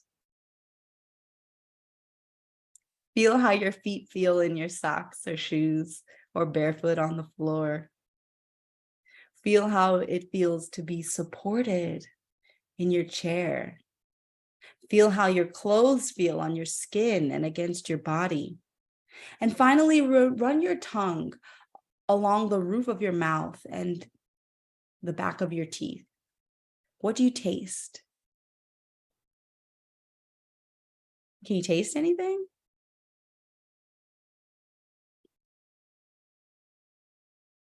Take a deep breath here. And I want to thank you for engaging your 5 senses with me. Please open your eyes just in case you got lost in the moment. What we just did is called mindful awareness. And that's our mind monitoring practice number 3. And that tool that I just walked through with you is called a 5 senses check-in or a sensory oasis. And studies show that when we engage our 5 senses, the part of our brain that goes into fight or flight mode, the amygdala, shuts off momentarily in order to process the information that's being taken in by your senses. So your sense of sight, your sense of smell, your ears, all of those, when we really keenly become aware of our sensory experience, it shuts down the amygdala momentarily from processing the fight or flight response. This is a remedy for anxiety if you are someone who deals with anxious or precipitating intrusive thoughts or is constantly overwhelmed with overthinking. In order to build capacity, we have to cultivate mindful awareness. And it is such a silver bullet for anxiety, and it's useful if you can put those worries into actionable tactics. I mean, we're going to talk about anxiety being something that is a signal that we need to take action, but for those thoughts that are just overwhelming us, this is a tool that we can use anytime, any place, just to take a step back and turn off that fight, flight, or freeze response. All right. So following along in your participant guide in your workbook for this workshop, I want to introduce what is called the Wheel of Life tool. What we're going to do is rate our lives in all of these departments, okay? Because a lot of the issue tends to be when we're overwhelmed, is we can't even put our finger on the issue, the problem. We're not exactly sure what it is, or we think it's one thing, but it's something that's actually tied to another situation that's bringing us additional stress in our lives. And what I found with the Wheel of Life tool is that if we can just get super specific about the different aspects of our life and how it's going, we can start to use that clarity to free us up to focus on the challenges that we're facing in our lives. So we do a little bit of recognition of what's going well, and also, all right, I need to put some attention to these more vulnerable concerning areas of our lives. So go ahead and in your participant guide, I want you to go to the Wheel of Life tool, and let's just rate your health, your living space, your family, your finances, your career, your spirituality, your recreation, and your romance. And I want you to give them each a rating and plot a point on there for where it is that you mark. So for example, in the health department, I'm gonna give myself a 7 in health right now. That's a very generous, I really more like a 6.5, but I would plot my point right about here, right over here, okay? So that would be 7. And in your participant guide, in the workbook for the workshop, you will see an example of how it is that you can do this. Now, what I find with this is it gives us a sort of like a statistical analysis of where we are and how we're doing. So after you're done with this rating, I want you to put a date on the sheet so that you can look back on where it is that your starting point was and where you are when you go to do this exercise in the future. Now, this is a gift for you, and you can definitely use it and work through the areas that need the most attention from you. And I also will be sharing with you a little bit more follow-up support that you can use for this exercise. But from this, I'm going to give you a moment to do this. Go ahead and do the rating system. And I want you to consider, okay, we're going to do an assessment real quick. Which are your lowest rated Wheel of Life categories? Which ones are the lowest? Go ahead. Just in your quick assessment, which ones are your lowest and why? And I would like for you to take those 3 lowest rated categories and write it out on your workbook under the areas of improvement that you're working on. Those 3 areas that we identified are now your areas of improvement, okay? And we're going to figure out what 2 to 3 things we can do to improve these areas. Oh yeah, we're getting busy today. Yes, yes, you are going to work in this workshop, okay? And then we're gonna pick one of your list of 2 to 3 things that you can do immediately, okay? And this is a little bit it's going to transition us into the goal digging part of our work today. So let's just jump right into this. Basically, with every area of improvement that you outline, you are going to come up with a what, how, and by when action plan for tackling and improving that area. So, for example, what? You're going to name the goal, okay? Say it plain. Goal, for example, improve my credit score. How? How will you achieve the goal? Maybe a tactic would be call to get my credit reports from, you don't even got to do that. You can go to freecreditreport.com. They're not paying me, so I am not officially endorsing, but you can get your credit report online. Don't put a barrier in front of yourself. If you are not a phone call person, go ahead and get it online. Do whatever you can, whatever is in that how, make it actionable that you can take action right now. All right. And then by when, put the by when on there. When are you taking this action? And furthermore, I'm gonna give you an extra bonus tip. Call a friend to hold you accountable to this thing that you're doing. Make sure. All right. So I am looking forward to seeing all of these worksheets get populated, because essentially this will take you right through to the intention setting. And I just want to share with you, I don't have a lot of time, and I know that Miss Casey keeps a close check on the time. So let's just get right in. This is a bonus exercise that I want us all to pay attention to. This is an intention cards practice, and this helps us be intentional around our goals and what it is that we are trying to achieve. So you're going to take that same thing that you're working on from your areas of improvement, right? And I want you to imagine what your life is like at a 10 in that department. How does it feel to have reached your goal? But just envision for a moment. Let's say that the goal is to improve your credit score.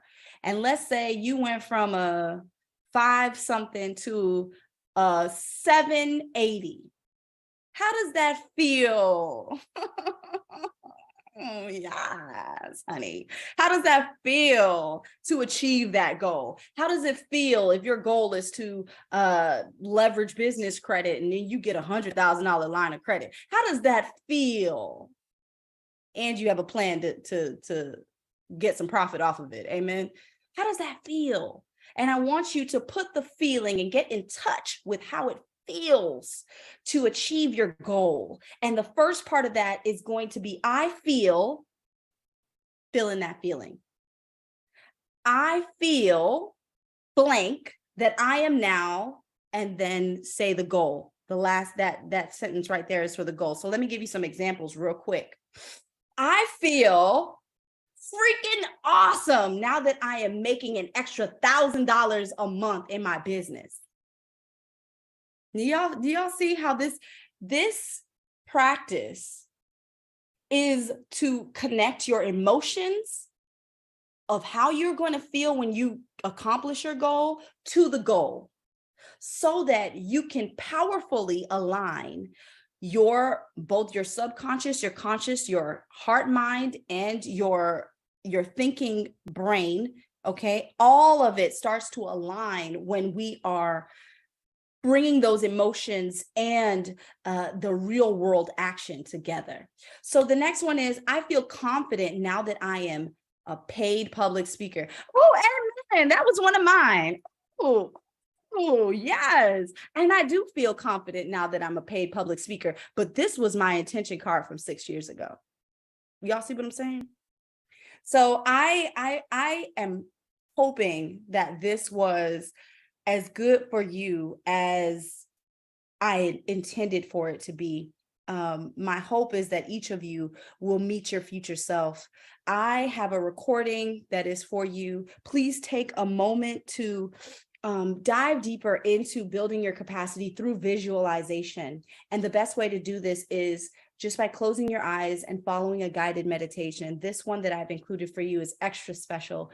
I'm going to go ahead and make sure that you get this in the chat. Thank you so much for sharing time and making space.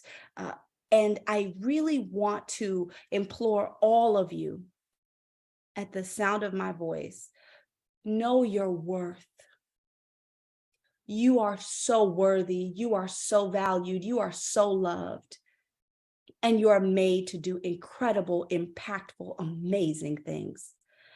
I would hope to empower you. If there's anything I can do in support, but in honor of you, I am going to include a free gift, which is my Thought Maps and Distortion Traps workbook. So on top of your participant guide that will walk you through all of this, you will also get the Thought Maps and Distortion Traps workbook that will help you walk through any cognitive distortions that could be stopping you or blocking you or getting in your way. I've also included this meditation for you. Please have a wonderful experience. And I thank you so much for this stage and this space, and I appreciate you. So I'm looking forward to us connecting. And again, you are so worthy. Thank you so much. Talk to you soon.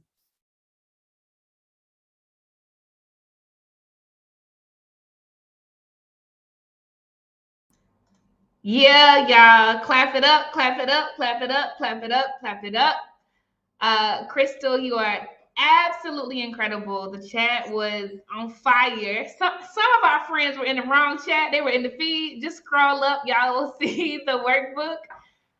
But we thank you for pouring into us so brilliantly, sis. You helped us to bifurcate the need. Yes, bifurcate. Girl. Casey, can I tell you, I just have to intercept you for a moment and just give you honor and respect for what you've done here. This is such an incredible platform, so well orchestrated. I mean, and then the speakers are bringing fire, and then it's all recorded and we can get it for free. I mean, somebody give Casey a hand clap. Like, this is incredible what you put together, you and your team. Thank you so much for allowing me the opportunity. Excuse me, my webcam is acting donkey right now. Excuse me. I'm trying to get it working. I'm trying to get it working, but I appreciate you. And I hope that it was just beneficial and to spell out essentially like our minds are so incredible. And when we are intentional about what we do with our minds and crafting that story and beating back that self-doubt and really just going forward with our trust in our abilities and, you know, our journey, we can be so powerful. We can be so powerful. Ashe. Thank you so much, sis. I was trying to give you your flowers, but Ashe will accept it. I appreciate you so much. And I just want to underscore the power of what you have done alongside the other 29 businesses that have partnered with Blaze to come on the stage and do this. Like, this is a direct reflection of y'all's heart and your spirit and your willingness to show up and cape really, really hard for Black women. I have chills talking about this, and then another 30 businesses in the booths. Like, literally 60 businesses came together for this because we deserve all the things. So, Crystal, thank you so much. I'm going to make sure that folks get their questions out to you because you lit it up, sis. So, y'all, I know y'all were enamored and enthralled in that workbook, but please do type your questions in the question panel and raise your hand to come to the stage. So I see Sequoia up already. The way she cued herself was by hitting the hand under the stage. Sequoia, I'm bringing you up right now, Mamacita. The floor is yours. Okay. I'm going to turn this camera on. Hold on. Let me get Sequoia. Am I on? Hi. Okay. Hi, everyone. Thank you so much, Crystal and Casey. Yes, for the platform. I'm trying to get my words out. I'm so happy to see that you presented this, Crystal, because I have been I've been talking about mental health and creative healing for a long time. Mm-hmm. I went through entrepreneurship for a while in my first business and burnt myself out like to the max, mentally, physically, emotionally, all that. And then in that process, I went back to my painting. I come from a family of creative people that never did entrepreneurship. Mm-hmm. And I've been healing this big, deep wound from my family for a very long time.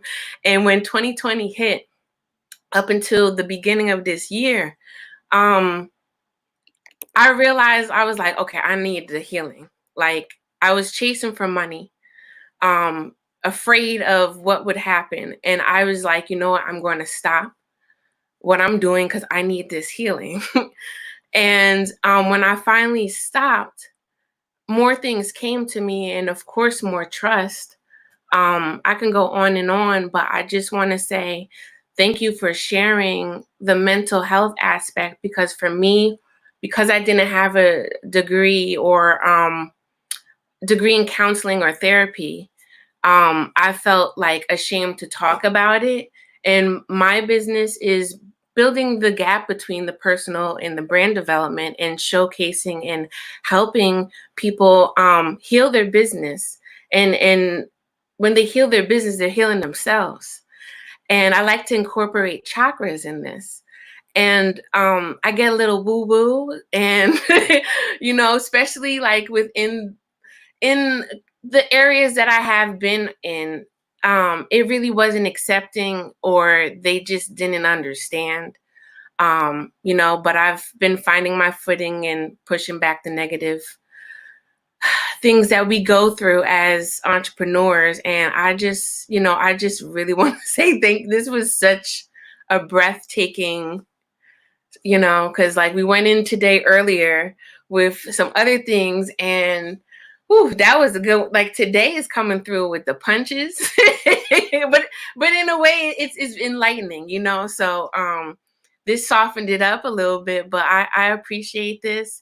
And I'm gonna get off, but thank you, Crystal, and thank you, Casey, for this, because I really needed this. Like, this was one of the weeks where I was like, I don't know if I have time, and then I was like, something just kept saying to my spirit was like, sit down, sit down, sit down, and I sat down, and I'm like, okay, I got some more things to do.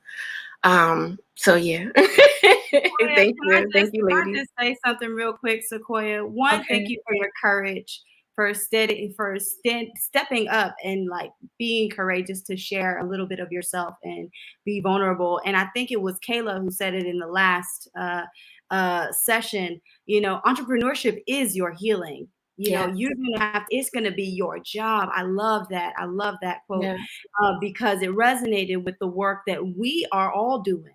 Because essentially, as far as I know that you said it might be a little woo-woo, let me tell you something. We're going from a time, we have left the industrial age, okay? Mm-hmm. We benefited as a society, as a world on the industrial age. We are leaving the information age. We have benefited from the information age, the technological advancement, and all of this data and information that we readily have access to.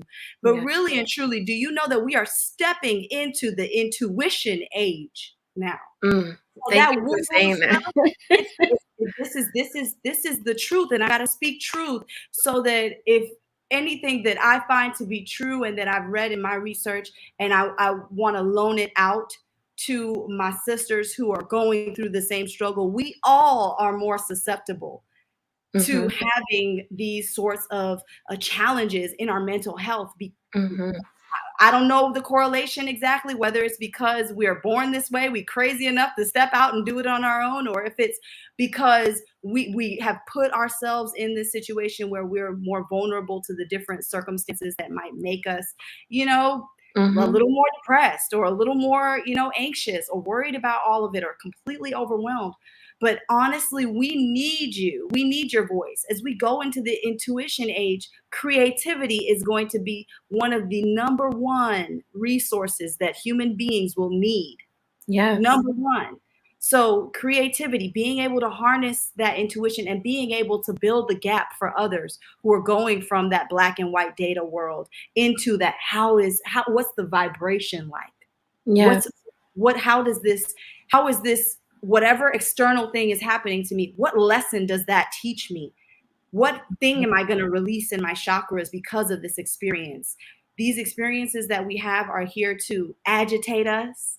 And that thing in the washing machine is called an agitator for a reason. It gets us clean. Yeah. So don't let it overcome you, sis. These are just agitations. That's just making you clean so that you can go and do the work that you've got to do on this earth. Thank you. Thank you. I accept and receive all of that. Thank you so much. Because I've seen so many people just not even understand how to process their ideas. And I know what that is like when you are going through the rejection alone as an entrepreneur, so, and so much more. So thank you so much. Thank you, ladies. I appreciate everything. Thank you for you. And keep taking up spaces. Don't apologize. Don't try to move out of the way. Okay. I love that. I love that. And thank you so much again, Casey, for, just the opportunity. You're welcome. Thank you for your brilliance, Mamacita. You are light, and I'm happy to stay connected. I mean that. You let me know. Whatever you do, I got you. For sure. Thank you so much, Casey. And it's mutual. So talk. Do we have another speaker? Is Monique Roundtree. Monique, you are on the stage. The mic is yours, Mama. Oh, hi, Monique. Hey, hi. I just wanted to say thank you, Casey, for having this event. I was at the last one in the summer, and it was just so inspiring. and it got me back to my poetry. I used to do poetry, and we did a little ode to a Black woman, and I loved that and enjoyed that. And I'm just trying to kind of like push past my anxiety when it comes to starting business and being an entrepreneur. But like Crystal said, like being an entrepreneur is healing, is a part of the healing. And so I definitely need to keep pushing through and keep doing it. So thank y'all. Of course. You're welcome. You're welcome. Thank Thank you, you for Mom. being here. Yeah. And Monique, you a vet. Because you were here last time, that means you're a vet. So I'm happy you came back. You still in the game. Give yourself credit for that. That was 6 months ago. Do y'all know how much life was life in the last 6 months for all of us? And you still here, sis. That's You it. still holding on. Like, don't play that down as something small, sis. I would tell you keep leaning in. 1 + 1 is 11. It's not 2. It never was. It's always 11. And so just imagine how much power you have around you just in this community alone. Keep leaning into communities, not just Blaze. It's a gang of them out there. You deserve to live in the land of plenty. Okay, we got you, sis. And We got then you. also, Monique, do you have a mentor? Because that's one of the resources that, you know, a lot of Black women entrepreneurs, the reason why our counterparts from every other walk of life are able to succeed is just having somebody to talk to that can breathe that life into you and keep you going, that has done some things themselves, that can really keep that flame and keep you accountable. Do not, whatever you do, you're gonna end up circling back to this anyway. Because I had a whole folder on my computer called "So What You Gonna Do Now? Quit," where I had everything in there about me quitting this journey. But ultimately, look, we all face those difficult struggles, and lean into, like Casey said, the community that you're a part of, because ultimately we hold each other up. And make sure you have that one person, that one friend, that one mentor, that one person that speaks life to you and over you, so that you can keep going when the going gets tough. Yes, I don't have a mentor right now. I have business coaches, but I need like that accountability though. Yeah, so I want to definitely want to find that. Beautiful. Yeah, you're gonna find it today. I'll go ahead, Krista. Real quick, y'all DM her. Click Monique Roundtree's name. Click her photo. Send a DM. I promise you, you got something today. Love and light. Go ahead, Krista. No, I was going to offer that, Monique, I'm starting a community where we can mentor each other, where we can coach each other. So I would love to get your contact information so that you can be a part of this community, because ultimately we all coaching ourselves. So we just want to gather around that idea and lift each other up. We all we got. Yeah, join Krista's community. Like, if this was a glimpse and it's just a glimpse of what she offers, y'all be connected. Hold on. Hold her up too. Ashe. Thank you so much, Monique. All right. And I don't see anyone in the chat. Not in the chat, in the Q&A. I don't see any hands raised. So I'm going to assume that you all have given your flowers and asked the things that you wanted to ask. Crystal, is there anything you want to say as we close out this session called When Blessings Become Burdens?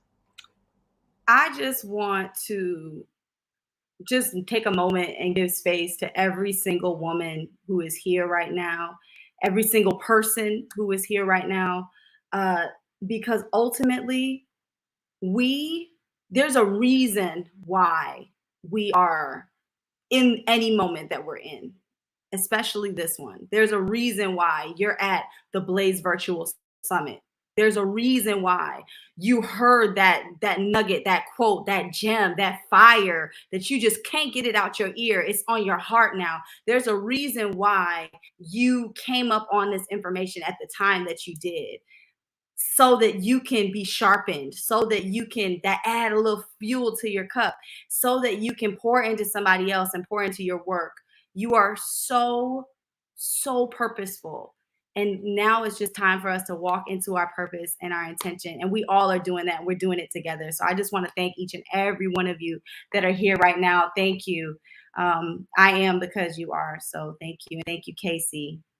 Thank you, Crystal. I appreciate you for pouring the way that you did and giving resources, love and light to you, sis. Thank you so much. Thank you. Thank you, Casey. All right, y'all. Bye, mama. All right, y'all. It is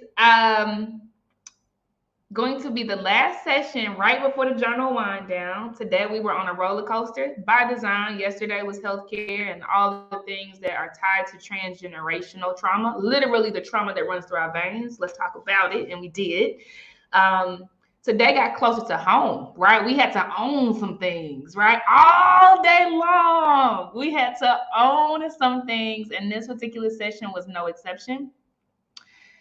We ain't done with it, okay? The next session is a Blaze Talk from Nicole Player, and it is called Breaking the Bias, okay?